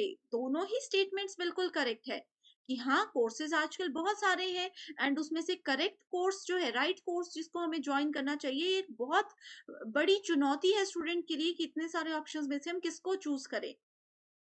दोनों स्टेटमेंट्स करेक्ट है, लेकिन ये दोनों स्टेटमेंट्स लिंक्ड आपस में नहीं है। रीजन जो है, कारण जो है इस अभिकथन का, वो सही नहीं है। Next question is in the spectrum of teaching methods given below which are considered dialogic. So teaching learning में एक मेथड होता है जिसको कि क्या बोला जाता है, डायलॉजिक मेथड बोला जाता है। हिंदी में देखें तो संवाद बोला जाता है। अब देखो, मैं आपको पढ़ा रही हूँ तो ऐसा तो नहीं है कि सिर्फ मैं क्वेश्चन रीड कर रही हूँ एंड आंसर बता दे रही हूँ। हम क्या कर रहे हैं, हमारे डायलॉग्स चल रहे हैं, यानी कि हम आपको बीच में एक्सप्लेनेशन भी दे रहे हैं, रियल लाइफ एग्जांपल्स भी दे रहे हैं, जो कि हमने कुछ याद नहीं किया, वो सिचुएशन को देख के, क्वेश्चन को देख के ऑटोमेटिकली हमारे माइंड जनरेट करता है। सो ये डायलॉजिक वर्ड जो है टीचिंग लर्निंग में, ये क्या बताता है, ये कहाँ पे यूज किया जाता है? लेबोरेटरी वर्क, यानी कि जब आप लैब में, प्रयोगशाला में काम करते हो, डेमोन्स्ट्रेशन देते हो, प्रदर्शन करते हो, जैसे कि प्रैक्टिकल हम देते हैं, ठीक है। ट्यूटोरियल्स जो आप अभी मेरी वीडियो देख रहे हो, ये यूजीसी नेट पेपर 1 का ट्यूटोरियल ही है। नेक्स्ट है ग्रुप डिस्कशन, जिसमें कि बहुत सारे स्टूडेंट्स को एक टॉपिक दिया जाता है एंड उसके बारे में सब अपने अपने व्यूज बताते हैं कि किसको किस टॉपिक के बारे में क्या लगता है, या फिर प्रोजेक्ट वर्क जो कि स्टूडेंट्स को दे दिया जाता है एंड वो अपने एंड पे उसको करते रहते हैं घर पे जाके या कहीं पे भी। तो सबसे ज्यादा डायलॉजिक कौन सा होता है, वो होता है आपका ट्यूटोरियल्स एंड ग्रुप डिस्कशन। जैसे कि मैंने आपको बताया, ये जो है यूजीसी नेट पेपर 1 के ट्यूटोरियल्स आप देख रहे हो, रिकॉर्डेड वीडियोस देख रहे हो, इसमें आपको बहुत ज्यादा बोलना पड़ता है, मुझे बहुत ज्यादा बोलना पड़ रहा है, ओके। एंड ग्रुप डिस्कशन तो आपको मैंने बता ही दिया, उसमें भी हर एक स्टूडेंट को बोलना पड़ता है। Next question is which of the following factors contributing to school learning are termed as social competence. Okay, यानी कि सामाजिक क्षमता किसको कहा जाता है स्कूली शिक्षा के अंदर, अगर हम बात करें। ऑप्शंस आर मोटिवेशन, ठीक है, options are motivation, intelligence, social skills, family support and specific abilities of the learner. So correct answer is A, C and D only, ठीक है। So A, C and D only. Social competence, अगर एक person motivated है तो वो socially भी active होगा। Social skills यानी कि किसी से बात करने का तरीका, लोगों के बीच में कैसे बिहेव करना है ये तरीका, ठीक है। तो ये सब चीजें क्या है, ये सब चीजें स्कूल में सिखाई जाती हैं बच्चों को। अब देखो, ये सब चीजें स्कूल लर्निंग होती है, स्कूल में बच्चों को अगर सिखाई जाती है, या स्कूल वाली जो एज होती है उसमें घर में भी अगर सिखाई जाती है, तो इससे सोशली स्ट्रांग होता है एक बच्चा, सामाजिक क्षमता उसकी बढ़ती है, तो वो मोटिवेटेड रहता है। सोशली यानी कि सामाजिक कौशल, यानी कि लोगों के बीच रहकर कैसे बिहेव करना है, कैसे बातचीत करनी है, कैसे खाने का तरीका, बोलने का तरीका, हर एक चीजें रहती हैं। एंड फैमिली सपोर्ट भी इसमें इंपॉर्टेंट होता है। Next question is teaching differs from training and conditioning is so far as it promotes. So teaching जो है, आपको पता ही है कि टीचिंग ट्रेनिंग और कंडीशनिंग से काफी अलग होती है, ओके। सो ये किसको प्रमोट करती है, ये क्रिटिकल थिंकिंग यानी कि गहन सोच को प्रमोट करती है। Next question is assertion reason based है, it is the responsibility of the teacher to make students active learners with the help of different interactive techniques। यानी कि एक टीचर की ये रिस्पॉन्सिबिलिटी होती है कि वो अपने स्टूडेंट्स को, अपने लर्नर्स को एक्टिव बना करके रखे, ठीक है। ये होती है कि वो अपने लर्नर्स को एक्टिव लर्नर बनाए, कैसे कर सकते हैं वो, कि वो स्टूडेंट्स को बार बार कुछ कुछ एक्टिविटीज दें, बीच बीच में स्टूडेंट से क्वेश्चंस पूछते रहे, ताकि स्टूडेंट्स को लगे यहाँ पे क्वेश्चंस पूछे जाते हैं, तो हम लोगों को एक्टिवली सुनना है ताकि हम आंसर दे सके। एंड इसका कारण ये है कि in teacher centric communication student tend to become passive learners. Teacher centred क्या होता है, जिसमें सिर्फ टीचर्स ही डिसाइड करते हैं क्या पढ़ाना है, क्या बोलना है, इस तरह से, ठीक है। सो इसमें क्या होता है, स्टूडेंट सिर्फ पैसिव लर्नर्स होते हैं, यानी कि वो निष्क्रिय श्रोता होते हैं, उनको सिर्फ सुनना होता है। तो correct answer is option number 1, कि दोनों स्टेटमेंट्स बिल्कुल करेक्ट है। Next question is ICT based है, जिसमें कि इसके बेनिफिट्स बताए हैं, डिफरेंट हमारे पास इनिशिएटिव्स है, स्वयं प्रभा, ईपीजी पाठशाला एंड, ये पाठशाला होगा यहाँ पे, okay. And here we have is e Yantra. तो स्वयं स्वयं क्या होता है, study webs of active learning for young aspiring minds. तो इसको अगर हम लोग मैच करके देखें, so Swayam goes to earn credits to online courses. Swayam Prabha क्या होता है, to watch high quality educational programmes. EPG Pathshala is to get free books and curriculum based e-content, and e-yantra is to get hand-on experience in embedded system, okay। So this is the basic definition. Next question is which school of thought laid down one of the principles of teacher and learner role as follows: the teacher's role is not to direct but to advise, because a child's own interest should determine what he learns। तो यहाँ पे अगर हम लोग देखें, so correct answer we have is option number 4। यहाँ पे option number 4 होगा, all of the above, all the options are correct here. इस तरह के क्वेश्चंस इंपॉर्टेंट तो नहीं है यूजीसी नेट के लिए, बट किसी एक शिफ्ट में एक आधा क्वेश्चन पूछा जाता है। सो ऑप्शंस में जो 4 टर्म्स है, you should know the meaning, okay. Next question we have is from the list given below. Identify those features which relate to an approach to teaching learning in indirect strategies of teaching. तो correct answer पे जाते हैं directly. That is A, B and C only. Engagement in an inquiry process, indirect strategies. ठीक है, अब देखो मैं आप लोगों को डायरेक्टली पढ़ा रही हूँ, एक स्ट्रेटेजी होती है इनडायरेक्टली, जिसमें मैं आपको डायरेक्टली कोई टॉपिक नहीं बताऊंगी, मैं आपको इनडायरेक्टली कुछ सर्च करने को बोल दूंगी। ठीक है, सो इंक्वायरी प्रोसेस होता है, उसके बाद कॉन्सेप्ट बेस्ड कंटेंट प्रेजेंटेशन होता है, then gaining attention and informing the learners to the instructional objective, ये होता है। ठीक है, next question we have is for use during teaching. From the list given below, identify questions that are process type rather than content type. तो आप लोगों को ये भी पता होना चाहिए कि प्रोसेस टाइप और कंटेंट टाइप क्या होता है। तो देखो हमारे पास ना 4 डिफरेंट टाइप्स होते हैं। ठीक है, 4 डिफरेंट टाइप्स होते हैं। एक आता है प्रोसेस टाइप, एक आता है कंटेंट टाइप। सो अगर हम लोग प्रोसेस टाइप की बात करें, इसके अंदर आ जाता है डाइवर्जेंट क्वेश्चंस, दूसरा आ जाता है इसके अंदर कॉन्सेप्ट बेस्ड क्वेश्चंस, तीसरा आ जाता है इसमें हायर ऑर्डर क्वेश्चंस। ये तीनों चीजें किसके अंदर आती हैं? ये तीनों चीजें आती हैं प्रोसेस टाइप क्वेश्चंस के अंदर। ओके, तो करेक्ट आंसर होगा यहाँ पे A, C and E only. Next question is very important. Given below are two statements. One is labeled as assertion, another is reason. Assertion says pedagogy and social interaction are two major areas of activities of teachers. यानी कि शिक्षास्त्र और सामाजिक संपर्क शिक्षकों की गतिविधि के दो प्रमुख क्षेत्र हैं। एंड इसका कारण है it is communication that is crucial for making both the activities important. यानी कि ये संचार है जो दोनों गतिविधियों को महत्वपूर्ण बनाने के लिए बहुत ज्यादा महत्वपूर्ण है। तो इन दोनों में से कौन सा ऑप्शन बिल्कुल करेक्ट है? Answer is option number 1। Next question is, if your students are identified as unable but willing in terms of their performance readiness level, which of the following methods of teaching will be considered appropriate to deal with them? So देखो students, यहाँ पे एक example ऐसा दिया गया है कि अगर आपको लगता है कि आपका स्टूडेंट अनेबल है, यानी कि वो सक्षम नहीं है किसी काम को करने के लिए, लेकिन फिर भी वो काम करना चाहता है। अब जैसे मान लीजिए आप में से कोई स्टूडेंट ऐसे होंगे जिनको लगता है कि यूजीसी नेट लेवल का एग्जाम बहुत टफ है, ये हमारे बस की नहीं है, लेकिन फिर भी आप लोग कहीं पे सोचते हैं कि नहीं, एक बार तो मैं ट्राई करना चाहता हूँ। इस तरह के बहुत से स्टूडेंट्स होते हैं जिनको अपनी क्षमताएं पता होती हैं कि नहीं कर पाएंगे, लेकिन फिर भी वो मेहनत करना चाहते हैं। सो इस तरह में हम क्या बोलते हैं, इस तरह के स्टूडेंट्स को किस तरह के टीचिंग मेथड से डील किया जाता है? वो है small step presentations with error free task and frequent reinforcement.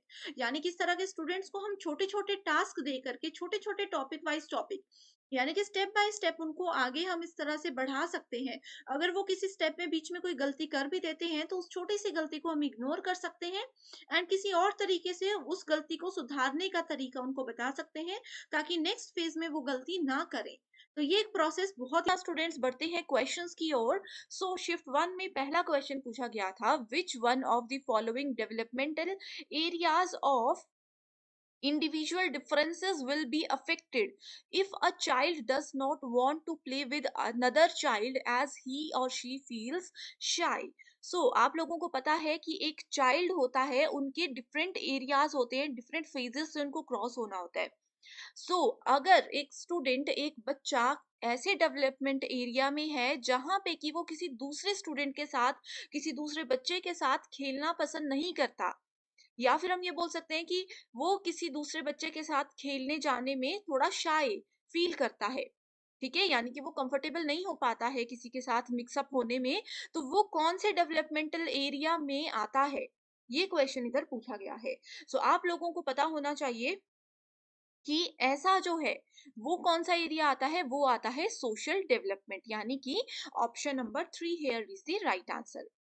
अब देखो स्टूडेंट्स, यहाँ पे बहुत इजी ये क्वेश्चन था। अगर एक पर्सन किसी दूसरे पर्सन के साथ नहीं कंफर्टेबल होता है बात करने में, यहाँ पे एग्जाम्पल दिया है कि बच्चा नहीं दूसरे बच्चों के साथ खेल पाता है, वो शाय फील करता है, तो ये मतलब होता है कि उसका जो सोशल इंटरेक्शन है उस बच्चे की, वो स्ट्रांग नहीं है। दैट्स वाई इस तरह के बच्चे सोशली एक्टिव नहीं होते और वो शाय फील करते हैं पब्लिक प्लेसेस में जा करके या फिर किसी नए बच्चे से बात करने में। ओके, सो इन चीजों को आपको ध्यान में रखना है। फिजिकल डेवलपमेंट अगर यहाँ पे आंसर होता तो क्वेश्चन में कुछ उनके बॉडी लैंग्वेज से रिलेटेड पूछा होता कि एक बच्चा अगर बहुत ज्यादा एक्टिव है, वो 5 से 6 घंटे तक खेल सकता है, लेकिन वही दूसरा बच्चा 1-2 घंटे में खेलने के बाद थक जाता है, तो उसका कौन सा डेवलपमेंट है? वो फिजिकल डेवलपमेंट है। इमोशनल डेवलपमेंट ये होता है कि अगर किसी एक बच्चे के साथ किसी दूसरे बच्चे ने कुछ मजाक कर दिया, या फिर जैसे बच्चे एक दूसरे को छेड़ते हैं, खेलते हुए कुछ बोलते हैं, इस तरह से कुछ बोल दे, और पहला वाला बच्चा जो है वो बैड फील करे, सैड फील करे, तो ये इमोशनल डेवलपमेंट के अंदर आता है। एंड लैंग्वेज डेवलपमेंट आपको पता है कि जिसकी लैंग्वेज ही मैच नहीं कर रही, वो नहीं समझ पा रहा कि सामने वाला पर्सन एग्जैक्टली क्या कहना चाहता है, that is called language development. So यहाँ पे चारों ऑप्शंस के एग्जांपल्स की मदद से मैंने आपको बता दिया। इससे आपको ये हेल्प हो जाएगी कि नेक्स्ट एग्जाम में अगर इसी तरह का क्वेश्चन थोड़ा सा घुमा करके पूछा जाए, तो आप लोग बहुत इजीली उसको सॉल्व कर सकते हो। सो आई होप ये आप लोगों को बिल्कुल क्लियर हो चुका है। सो नेक्स्ट क्वेश्चन में पूछा गया है, मैच द फॉलोइंग का क्वेश्चन है। फर्स्ट यहाँ पे बोला गया है factors of memory, and second दिया गया है मीनिंग। सो पहला यहाँ पे है remembering, retention, recall and recognition. Remembering का मतलब होता है याद करना या किसी चीज को याद रखना। रिटेंशन का मतलब होता है प्रतिधारण, यानी कि कितना हम रिटेंशन कर सकते हैं, कितना हम किसी चीज को एक्सेप्ट कर सकते हैं, गेन कर सकते हैं, रिटेन कर सकते हैं। ओके, नेक्स्ट है रिकॉल। रिकॉल का मतलब होता है कि कोई चीज जैसे होता है ना, हमने पढ़ी तो है, एग्जाम के दौरान हम उसको याद करने की कोशिश करते हैं, तो वो रिकॉल हो जाती है, यानी कि वो याद आ जाती है हमें अगर थोड़ा सा हम फोकस करें, that is called recall. And last है रिकॉग्निशन, यानी कि किसी चीज को मान्यता देना, किसी चीज को रिकॉग्नाइज करना, पहचान लेना भी हम यहाँ पे इसको बोल सकते हैं। ठीक है, सो ये फैक्टर्स है मेमोरी के। अब उसके मीनिंग्स को हमें यहाँ पे आइडेंटिफाई करना है। सो पहला ऑप्शन बोलता है the mental revival of the experiences which have been learn, यानी कि ये एक मेंटल स्टेटस होता है, मेंटल लेवल होता है किसी भी पर्सन का, जिसमें कि वो जो भी चीजें उन्होंने सीखी हैं अपने पुराने एक्सपीरियंसेस से या कहीं से पढ़ के, उसको वो क्या कर सकता है, वापस उस समय पे वो उसको याद कर लेता है। ओके, सो सेकंड जो है, सेकंड में बोलता है the manifestation of our general retaining power. So हमारी जो रिटेनिंग पावर है, यानी कि प्रकटीकरण की जो शक्ति होती है, उसको सामान्य रूप से हम लोग जो है धारण कर लेते हैं, रिटेन कर लेते हैं। नेक्स्ट है the factor responsible for preserving the material learn. तो जो भी मटेरियल, जो भी चीजें हम लोगों ने पहले से पढ़ी हुई थी, ठीक है, जो भी चीजें हम लोगों ने पहले से पढ़ी हुई थी, उस चीज को हम लोग कैसे रिकॉल करते हैं, कैसे उसको प्रिजर्व कर लेते हैं। चौथा ऑप्शन बोलता है the factor responsible for modification of behaviour through training and learning.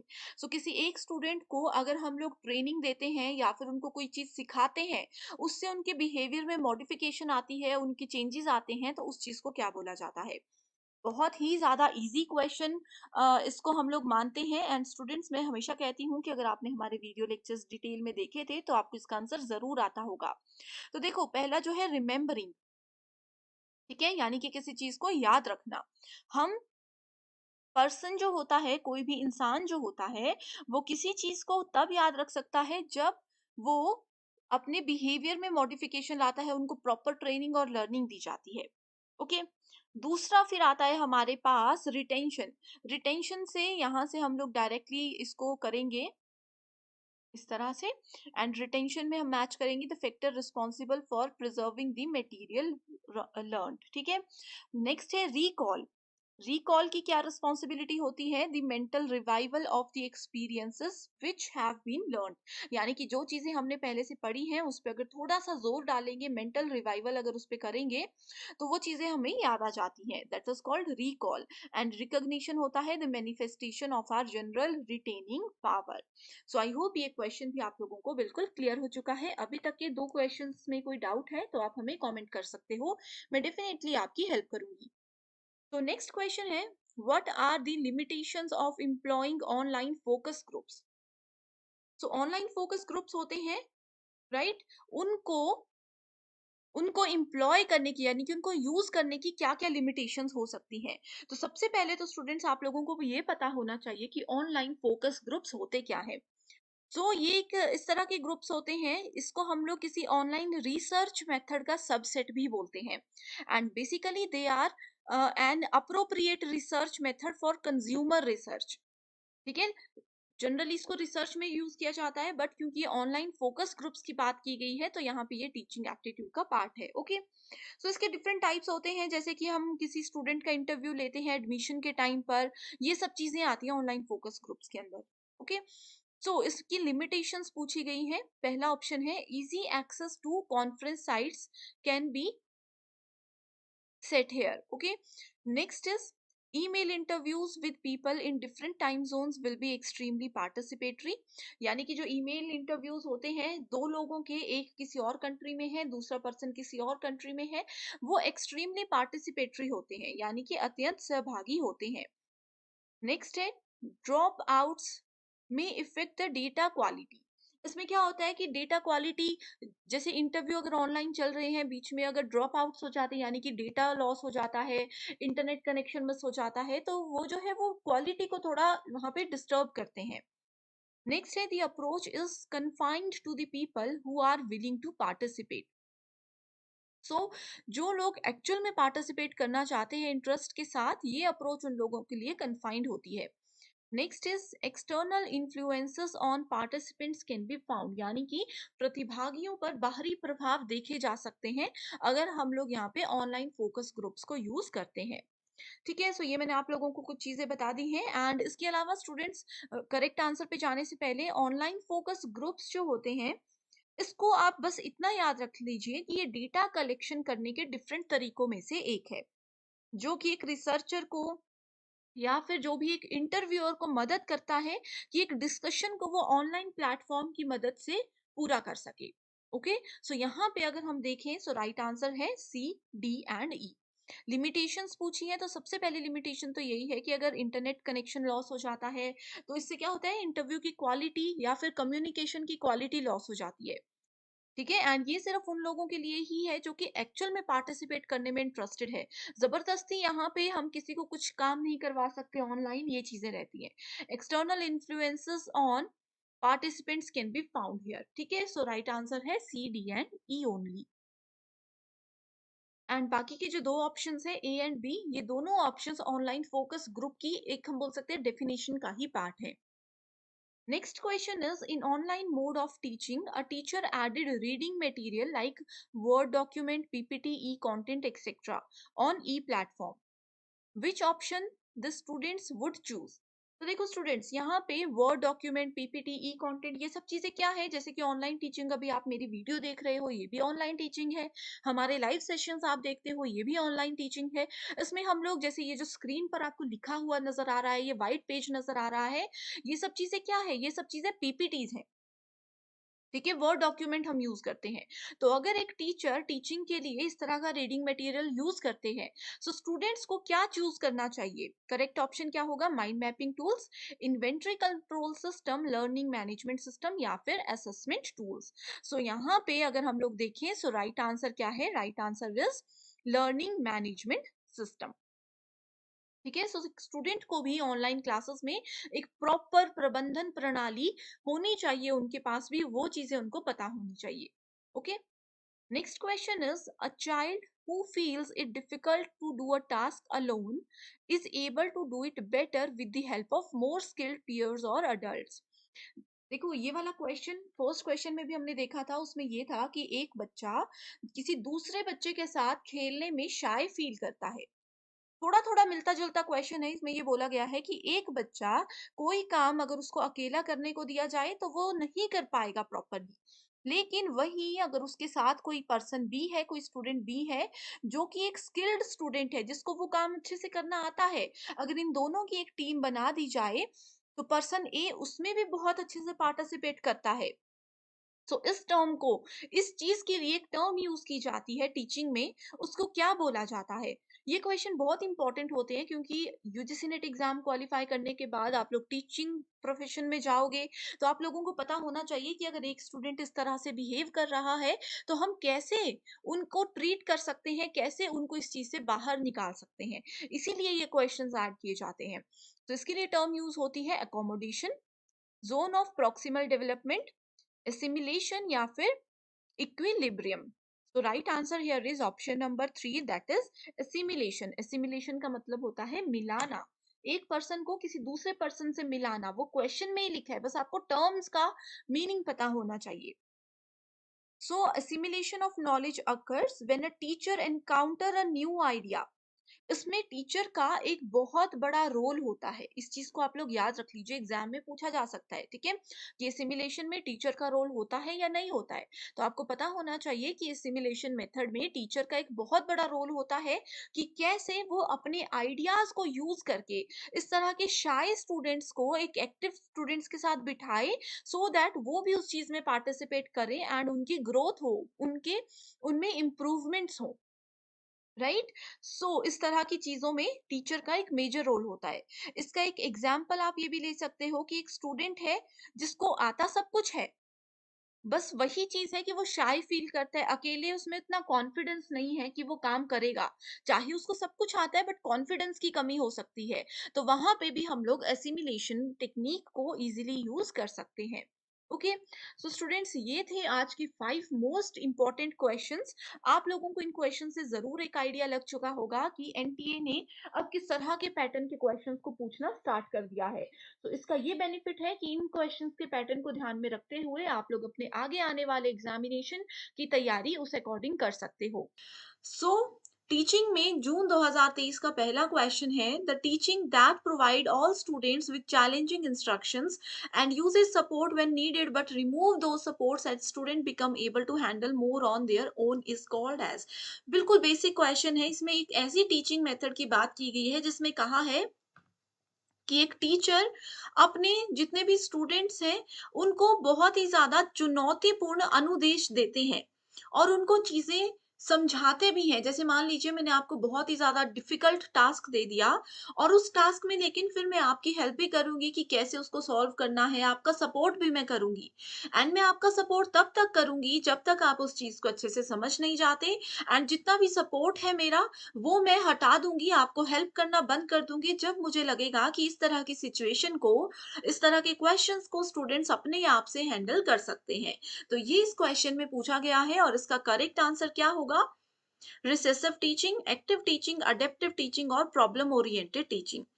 इस क्वेश्चन में स्टूडेंट्स कंफ्यूज हो जाएंगे और बोलेंगे करेक्ट आंसर प्रॉब्लम ओरिएंटेड है, लेकिन ये बिल्कुल गलत है। क्योंकि देखो प्रॉब्लम ओरिएंटेड होता है जिसमें स्टूडेंट्स को एक प्रॉब्लम दे दी जाती है और उनको कहा जाता है कि खुद से इस प्रॉब्लम का सॉल्यूशन ढूंढने की कोशिश कीजिए। लेकिन अडेप्टिव टीचिंग यानी कि अनुकूलनात्मक शिक्षण जो होता है, इसमें स्टूडेंट्स को एक ऐसे माहौल को अडेप्ट करने में, अपनाने में मदद करते हैं टीचर, ताकि आगे आने वाले समय में वो खुद से उन चीजों को सॉल्व कर सके।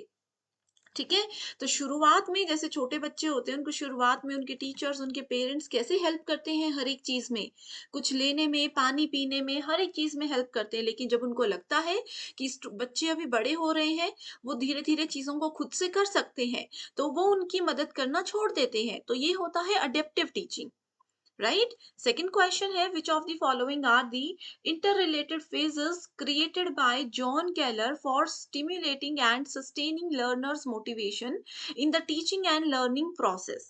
Okay, so यहाँ पर देखो टीचिंग के कुछ मेथड्स की बात की गई है जो कि खास तौर पर जॉन केलर के द्वारा बनाए गए हैं। तो उसमें उन्होंने कहा है कि कौन-कौन से फेजेस, कौन-कौन से पॉइंट्स ऐसे हैं, जो चरण ऐसे हैं जो एक दूसरे से संबंधित होते हैं, इनके अकॉर्डिंग बताना है, ठीक है। ऑप्शंस है अटेंशन यानी कि ध्यान, अथॉरिटी प्राधिकार, रिलेवेंस प्रासंगिकता, कॉन्फिडेंस आत्मविश्वास और सेटिस्फेक्शन यानी कि संतोष। सो इस क्वेश्चन का करेक्ट आंसर है option number 1, that is A C D and E only. ठीक है, जॉन कैलर ने जो भी टीचिंग लर्निंग से रिलेटेड प्रोसेस में लर्नर्स मोटिवेशन को लेकर के थ्योरी लिखी है, उसमें कुछ फेजेस हैं और ये चार फेजेस एक दूसरे से जुड़े हैं। ठीक है, ये चार फेजेस एक दूसरे से जुड़े हैं, इसमें अथॉरिटी के बारे में बात नहीं की गई है। Next question is the process of comparing a students performance against his और हर प्रीवियस परफॉर्मेंसेस नोन एज। अब देखिए, मान लीजिए कि आप लोगों के फाइनल एग्जामिनेशन का जो स्कोर है ठीक है, आपका जो प्रोसेस है, प्रोग्रेस है, उसको कंपेयर किया जाएगा किससे? आपके मंथली टेस्ट में से, या फिर आपके हर 6 महीने में जो एग्जाम हुए थे उसमें से कंपेयर किया जाएगा। तो ये कौन सी असेसमेंट होती है? सो ये होती है स्वमानक आकलन। स्वमानक का मतलब क्या है? स्वमानक, स्व का मतलब होता है अपने आप से, ठीक है? अपने आप की ही चीज़ों को कंपेयर कर रहे हैं। अब जैसे मान लीजिए आप में से कुछ बच्चे शायद ऐसे होंगे जिन्होंने जून 2023 का एग्ज़ामिनेशन भी दिया होगा। कुछ बच्चे ऐसे होंगे जिन्होंने मार्च 2023 का एग्ज़ाम भी दिया होगा। तो आपने क्या किया? अपने प्रीवियस एनालिसिस और अपने प्रोग्रेस को देखकर ही तैयारी की, और उसी के बेसिस पे आप आइडिया लगा लोगे कि दिसंबर 2023 एग्ज़ाम के लिए आपकी तैयारी कैसे चल रही है। तो ये क्या है? ये आपने अपने आप से अपना आंकलन किया, अपने प्रीवियस परफॉर्मेंस, अपनी पुरानी जो स्कोर था या पुराना जो आपका रिजल्ट था उससे नए रिजल्ट को कंपेयर करके एनालिसिस किया। नेक्स्ट क्वेश्चन है, ये क्वेश्चन आपका आईसीटी और हायर एजुकेशन के लिए भी कॉमन रहेगा। ऑनलाइन टीचिंग टूल्स है, एडवांटेजेस है कि एक ऑनलाइन टीचिंग टूल, जैसे अभी देखो मैं आप लोगों को यूट्यूब पर पढ़ा रही हूँ, वैसे और भी बहुत सारे पोर्टल्स हैं, वैसे अलग अलग पोर्टल्स हैं, और उसमें ये दूसरी तरफ कहा है कि टीचर को इसमें से क्या फायदा हो सकता है। ऑप्शंस है LMS, learning management system, video conferencing, discussion forum, online assessment platform. लगभग ये जितने भी हैं इसमें से तीन तो देखो स्वयं के भी फंक्शंस होते हैं, ठीक है? सो डायरेक्ट आंसर पर जाकर इसको डिस्कस करते हैं। ओके, तो सबसे पहले वीडियो कॉन्फ्रेंसिंग से बात करेंगे। ये बहुत आसान है, वीडियो कॉल जो आप लोग करते हो। लॉकडाउन के समय पे मैक्सिमम स्टूडेंट्स की क्लासेस वीडियो कॉल्स और इसके थ्रू ही अटेंड की गई थी। सो वीडियो कॉल क्या होता है? Delivering engaging and interactive class sessions connecting with remote learners, की एक स्टूडेंट कहीं और है, दूसरा स्टूडेंट कहीं और है, कहीं पर भी अपने लोकेशन में बैठकर वो अच्छे से क्लासेस अटेंड कर सकते हैं। अगला है discussion forum, encouraging students engagement and collaboration, fostering critical thinking and problem solving। ठीक है, यानी कि कोई प्रॉब्लम है उसके ऊपर मान लीजिए मेरे कुछ व्यूज हैं, मुझे उसके लिए कितना नॉलेज है, किसी दूसरे स्टूडेंट को उस टॉपिक पे कितना नॉलेज है, वो सब आपस में डिस्कस करेंगे, बहसबाजी भी होगी। तो वो सब चीजें क्या करती है? किसी स्टूडेंट की क्रिटिकल थिंकिंग, समस्या समाधान को प्रोत्साहित करना और समालोचनात्मक सोच को बढ़ावा देने में ये हेल्प करता है। अगला है ऑनलाइन असेसमेंट प्लेटफॉर्म। असेसमेंट का मतलब होता है मूल्यांकन करना, ऑनलाइन ही आपको अपना मूल्यांकन पता चल जाता है। सो वो है creating and administering assessments quickly and easily, automating grading and feedback. जैसे अगर आप लोग फ्री मॉक टेस्ट एनटीए की वेबसाइट पर जाकर अटेम्प्ट करते हो, चाहे सेट या नेट कोई भी एग्जाम है, वहां पर जैसे ही आप सबमिट करते हो पेपर को, इमीडिएटली आपके सामने आपके रिजल्ट आ जाते हैं। ठीक है, तो वो ऑनलाइन असेसमेंट प्लेटफॉर्म होता है। एंड लास्ट है learning management system, streamlining course administration, managing student records and grade. इसमें क्या होता है? स्टूडेंट्स के रिकॉर्ड्स, उनके ग्रेड्स, उन्होंने क्या पढ़ा है, उनका क्या कोर्स है, कैसे वो पूरा होगा, वो सब चीजें इसमें एक प्रॉपर तरीके से, सरल तरीके से प्रेजेंट की जाती हैं। बहुत आसान क्वेश्चन है, ये बहुत बार एग्जाम में पूछा गया है। When participants drop out of a study leading to change in the nature of sample, it would cause which of the following threats in internal validity? Okay, so इस तरीके में आ जाती है attrition threat, यानी कि क्षरण संबंधी खतरा। कोई भी एक पार्टिसिपेंट है, वैसे तो ये रिसर्च का क्वेश्चन है, गलती से इसमें ऐड हो चुका है, फिर भी हम डिस्कस कर लेते हैं। ओके, सो देखो कोई भी स्टडी होती है, रिसर्च स्टडी अगर चल रही है, उसमें क्या करता है एक प्रतिभागी रिसर्च स्टडी के बीच में ही बाहर हो जाता है, ठीक है? जिससे कि उनका जो पूरा सैंपल था उसका स्वरूप ही बदल जाता है। अब कोई टीम वर्क कर रहा है, सबको बराबर बराबर अपना अपना काम दे दिया गया है, उसमें से एक कोई पर्सन बीच में छोड़ दे तो सबका काम उथल पुथल हो जाएगा ना। तो ऐसे में कहा है कि कौन सी इंटरनल वैलिडिटी को इससे खतरा हो सकता है, तो वो है क्षरण संबंधी खतरा। अगला है the collaborative learning. Collaborative learning क्या होती है? सहयोगात्मक अधिगम। इकट्ठे होकर जो बहुत सारे स्टूडेंट्स पढ़ते हैं, from which of the following strategies listening skill is developed. ठीक है, सो इकट्ठे बैठकर बच्चे पढ़ रहे हैं, अब उनकी लिसनिंग स्किल्स यानी कि उनकी जो सुनने की शक्ति है उसको डेवलप किया जा सकता है। कौन से तरीके से? Fishbowl, circle of voices, jigsaw strategy या फिर केस स्टडी। सो बहुत आसान क्वेश्चन है, एज इट इज डेफिनेशन दी गई है, that is fishbowl study. Fishbowl में बेसिकली स्टूडेंट्स का कुछ ग्रुप बनाया जाता है। इसमें मीडियम ग्रुप्स भी हो सकते हैं, जैसे 5-6 स्टूडेंट्स के ग्रुप बन सकते हैं। इस तरीके से एक सर्कल में इनको बिठा दिया जाता है। थोड़ा बड़ा ग्रुप भी हो सकता है, जिसमें 12-15 स्टूडेंट्स हो सकते हैं। इस तरीके से उनका सर्कल बना दिया जाता है एंड उनको एक टॉपिक दिया जाता है डिस्कशन के लिए, that is called fish bowl. फिलहाल के लिए काफ़ी है, वैसे तो फिश बाउल में बहुत सी चीज़ें और भी हैं। अगला क्वेश्चन है, according to Vygotsky, learning occurs through social interaction and collaboration. So Vygotsky के हिसाब से जो भी लर्निंग होती है वो बाहर निकल कर, समाज में निकल कर लोगों से बातचीत करने, उनसे मिलने से बढ़ती है। और दूसरा भी विगोत्स्की के द्वारा ही कहा गया है कि scaffolding involves providing the student with all of the answers and solution to a problem. उसमें ये कहा गया है कि स्कैफोल्डिंग जो होती है उसकी हेल्प से जितने भी स्टूडेंट्स हैं उनके आगे आप कोई भी प्रॉब्लम दो, कोई भी समस्या उनको दे दो, वो उसका समाधान, उसका सॉल्यूशन ढूंढ कर ही रहते हैं। सो करेक्ट आंसर है हमारे पास option number 3, that is statement 1 absolutely correct है, बट स्टेटमेंट 2 इनकरेक्ट है। ओके, सो यहाँ पर एक और सवाल बढ़ता है कि स्कैफोल्डिंग स्ट्रेटेजी होती क्या है टीचिंग में। इसका एक एग्जांपल ये भी हो सकता है कि जो विजुअल लर्नर्स होते हैं वो किसी भी स्टोरी को समझने में, इमेजिन करने में थोड़ी सी मुश्किलें उनको आती हैं, क्योंकि वो विजुअलाइज नहीं कर पाते चीजों को, दिए तो ये आता है स्कैफोल्डिंग के अंदर। ओके, नेक्स्ट क्वेश्चन है। अब देखो स्टूडेंट्स, यहाँ पर ना बहुत सी छोटी छोटी नई नई चीजें आ रही हैं। अगर आपको डाउट हो रहा है किसी में, क्योंकि एक क्विक रिवीजन सेशन है, तो यहाँ पर मैं फटाफट से आंसर और छोटा सा एक्सप्लेनेशन और ट्रिक बता रही हूँ, ठीक है। अगर आपको उस पर्टिकुलर टॉपिक पर डिटेल्ड वीडियो चाहिए, सब अवेलेबल है, आप बस कमेंट करके बताइए, मैं आपके साथ लिंक शेयर कर दूंगी। ओके, सो नेक्स्ट क्वेश्चन है, portfolio assessment consist of, so it consists of what? So it consists of prohibit collaboration among teachers and students during assessment process।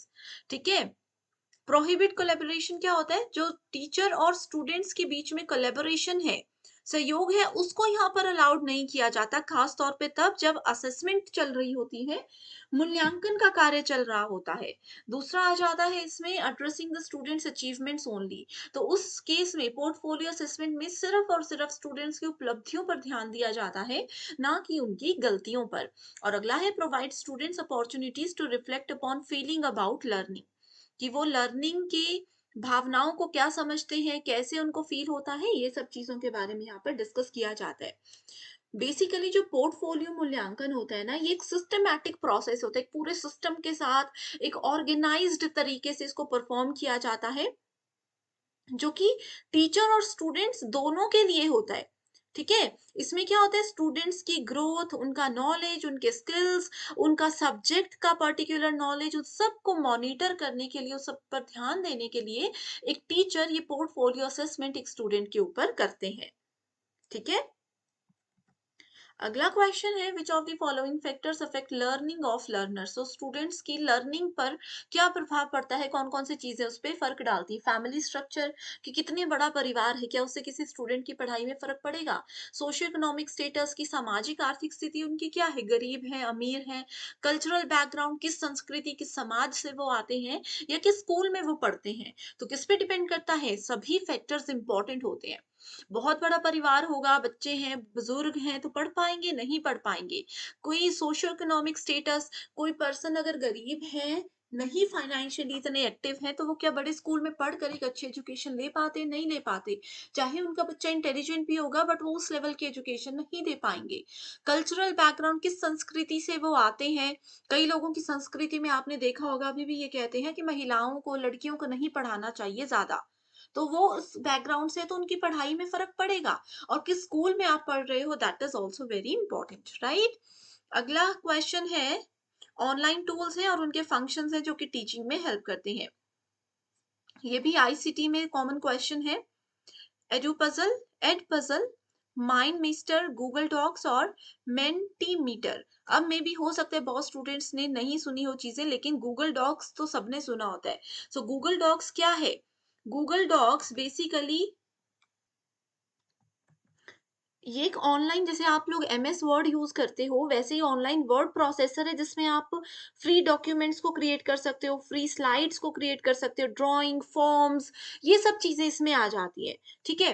अब देखो, एड पज़ल की बात करें, यहीं से आपका क्वेश्चन का आंसर आप लोगों को मिल जाएगा बहुत आसानी से। एड पज़ल ना, बेसिकली पज़ल क्या होता है? किसी को कुछ क्वेश्चंस दिए जाते हैं, कुछ घुमा-फिरा कर क्वेश्चंस दिए जाते हैं। तो एड पज़ल एक फ्री असेसमेंट सेंटर टूल है जो कि टीचर्स और स्टूडेंट्स दोनों को हेल्प करता है to create interactive online videos. ठीक है, इंटरैक्टिव वीडियोस इसमें हम लोग बना सकते हैं। इसमें आप अपने ऑडियो, अपने नोट्स, अपना कमेंट्स, जो भी चीजें हैं वो सब कुछ ऐड कर सकते हो। तो इसी ऑप्शन की मदद से आपको करेक्ट आंसर मिल जाएगा, दैट इज ऑप्शन नंबर 2। ठीक है, edu puzzle, interactive video, mind mister is mind mapping, देखो यहाँ से भी आसानी से ढूंढ सकते थे, है ना? उसके बाद आ जाता है गूगल डॉक्स, लाइव पोलिंग और feedback, and Mentimeter is for content creation, right? So इस क्वेश्चन में पूछा गया है, a detailed record of documented observations of a students behaviour used for the purpose of understanding and shaping the students behaviour is known as. So देखो, अब as a teacher आपकी responsibility किसी स्टूडेंट को सिर्फ पढ़ाना नहीं होती है, आपकी रिस्पॉन्सिबिलिटी ये भी होती है कि आप स्टूडेंट्स के बिहेवियर को, उनके व्यवहार को भी अच्छे से समझो और देखो कि किसी स्टूडेंट में किस तरीके से परिवर्तन हो रहे हैं, उनके बिहेवियर में समय के साथ किस तरीके से परिवर्तन हो रहे हैं। ओके, सो इसके लिए एक मेथड होता है टीचिंग एप्टीट्यूड में, जिसको कहा जाता है डॉक्यूमेंटेड ऑब्जर्वेशंस। ठीक है, ये बेसिकली स्टूडेंट्स के बिहेवियर को ही ऑब्जर्व करते हैं कि समय के साथ उनका बिहेवियर पॉजिटिव वे में जा रहा है, नेगेटिव वे में जा रहा है। एंड बिहेवियर की बात सिर्फ यहाँ पर ये नहीं है कि वो स्टूडेंट टीचर के साथ कैसे बिहेव कर रहे हैं। बिहेवियर का मतलब यहाँ पर ये भी होता है कि एक स्टूडेंट्स अपने क्लासमेट्स के साथ, अपने फ्रेंड्स के साथ कैसे इंटरेक्ट कर रहे हैं, उनकी सोशल लाइफ कैसी चल रही है, वो अपनी फैमिली के साथ कैसे इंटरेक्ट कर रहे हैं। तो ये सब चीजें जो ऑब्जर्व की जाती हैं, उस मेथड को क्या कहते हैं, ये इसमें पूछा गया है। Formative assessment, summative, behaviour log, curriculum mapping. So देखो, समेटिव और फॉर्मेटिव तो बिल्कुल भी नहीं हो सकता। असेसमेंट हम ऑलरेडी डिस्कस कर चुके हैं। फॉर्मेटिव होता है, क्या होता है फॉर्मेटिव? क्लास के दौरान जो टीचर क्वेश्चन आंसर सेशन करते हैं। समेटिव होता है आपकी फाइनल एग्जाम या फाइनल सेमेस्टर, जिसमें आपको ग्रेड्स, परसेंटेज की मदद से स्कोर दिया जाता है। सो यहाँ पर करेक्ट आंसर है बिहेवियर लॉग। बिहेवियर लॉग ऐसा एक मेथड होता है जो कि ना सिर्फ टीचर इस्तेमाल कर सकते हैं, बल्कि बच्चों के जो पेरेंट्स हैं वो भी इस मेथड को यूज कर सकते हैं। इसमें सिर्फ वो क्या करते हैं, स्टूडेंट्स को ऑब्जर्व करते हैं। अब वो ऑब्जर्व करेंगे कि अच्छा, ऐसी सिचुएशन में स्टूडेंट कैसे बिहेव कर रहा है, किसी और सिचुएशन में स्टूडेंट कैसे बिहेव कर रहे हैं। खास तौर पर जो टीनेजर्स होते हैं, उनके लिए बिहेवियर लॉग्स को यूज किया जाता है, क्योंकि उस समय स्टूडेंट्स के माइंड में, उनकी मेंटालिटी में बहुत से चेंजेस आते हैं, तो उनको ऑब्जर्व करने के लिए बिहेवियर लॉग को यूज किया जाता है। Next question is, The channels of स्वयं Prabha are uplinked from BISAC. सो बायसैक के द्वारा ही स्वयं प्रभा के चैनल्स को हैंडल किया जाता है। बायसैक कहाँ है, ये पूछा गया है। सो बायसैक है गांधीनगर, गुजरात में। बेसिक क्वेश्चन है, कई बार पूछा जाता है किसी किसी शिफ्ट में। नेक्स्ट क्वेश्चन है, given below are two statement. Statement 1 कहती है, learner centred approach is centred on teacher needs. कि जो शिक्षार्थी केंद्रित अप्रोच होता है पढ़ाने का, वो बेसिकली टीचर की जरूरतों के हिसाब से इस्तेमाल किया जाता है। स्टेटमेंट 2 बोलती है, learner centred approach is centred on cooperative determination of subject matter. यानी कि इसका जो ज्यादा फोकस रहता है वो विषय वस्तु के सहकारी निर्धारण पर ही रहता है, कि आपका सब्जेक्ट क्या है, कैसे उसको पूरा किया जाए, कैसे कैसे पढ़ाना है, इन सब चीजों पे फोकस करता है। सो दोनों स्टेटमेंट्स में से फर्स्ट तो देखो बिल्कुल गलत है, ये तो सामने ही पता चल रहा है, क्योंकि जिस मेथड का नाम ही लर्नर सेंटर्ड है, तो वो टीचर की जरूरतों को क्यों पूरा करेगा? लर्नर सेंटर्ड मेथड ही एक स्टूडेंट के, एक लर्नर की जितनी भी नीड्स होती हैं और जितना भी उनका इंटरेस्ट होता है, जितना भी उनका अंडरस्टैंडिंग लेवल होता है, उस अकॉर्डिंग बनाया जाता है। अब किसी नर्सरी केजी के बच्चे को आप यूजीसी नेट लेवल का पढ़ाने जाओगे तो उनको समझ आएगा? नहीं आएगा। तो लर्नर सेंटर्ड अप्रोच यही कहता है कि लर्नर्स के लेवल के हिसाब से, उनकी ज़रूरत के हिसाब से उनको पढ़ाया जाना चाहिए। एंड सेकंड स्टेटमेंट बिल्कुल सही है कि लर्नर सेंटर्ड अप्रोच में स्टूडेंट्स के तरीके से पढ़ाया जाता है। स्टूडेंट्स को जो तरीका, जो मेथड पसंद आ रहा है, उस तरीके से टीचर को पढ़ाना चाहिए, लेकिन उसमें सब्जेक्ट मैटर को भी ध्यान में रखकर चलना चाहिए। ठीक है, तो cooperative determination of subject matter भी इसमें जरूरी होती है। नेक्स्ट क्वेश्चन इज, स्वयं Prabha is an education learning platform initiated by DTH channels.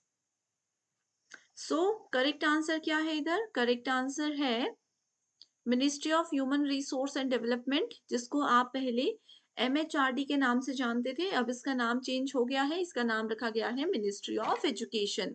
इसमें बहुत बार क्वेश्चंस आते हैं एग्जाम में, हम थ्योरी सेशंस में भी डिस्कस कर चुके हैं कि कहीं पर भी मिनिस्ट्री ऑफ एजुकेशन होगा तो समझ जाइए कि ministry of human resource development की ही बात की जा रही है। Next question is, a learner combines his or her previous schemes or modifies them as per new experiences. The process of combining, modifying existing schemas and to arrive a new schema is known as।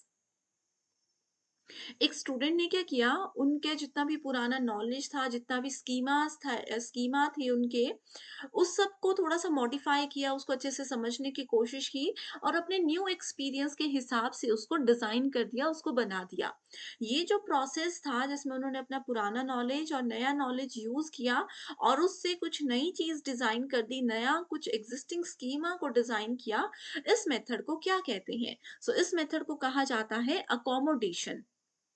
Okay, okay.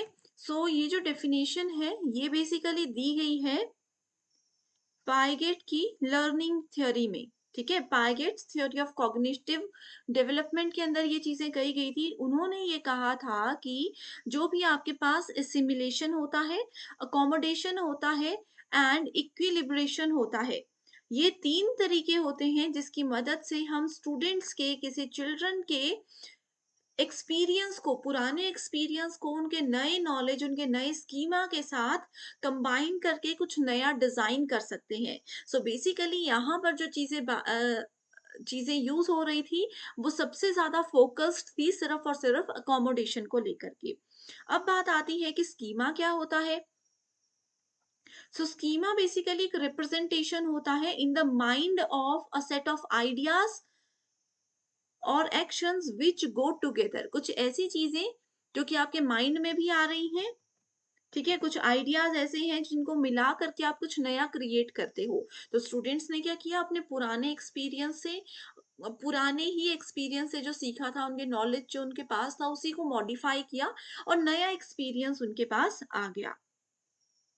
Okay, so process of changing the existing schema to include new information, उसको हम accommodation कहते हैं। अगला question है, which of the following is a technique to provide right kind of support in right amount at right time to increase child's competence is called scaffolding. कल भी हमने discuss किया था, कल हमने देखा था जून 2023 के क्वेश्चंस को, उसमें भी ये क्वेश्चन एज इट इज पूछा गया था। ये वाला क्वेश्चन यूजीसी नेट में अभी पूछे जा रहे हैं स्कैफोल्डिंग से रिलेटेड। सीटेट एग्जाम की अगर बात करोगे तो वहां पे ये चीजों को बहुत बार पूछा गया है। ठीक है, सो इसको हम सिंपल सी लैंग्वेज में स्कैफोल्डिंग को ये बोलते हैं learning of a problem solving task till the student is able to do it by herself.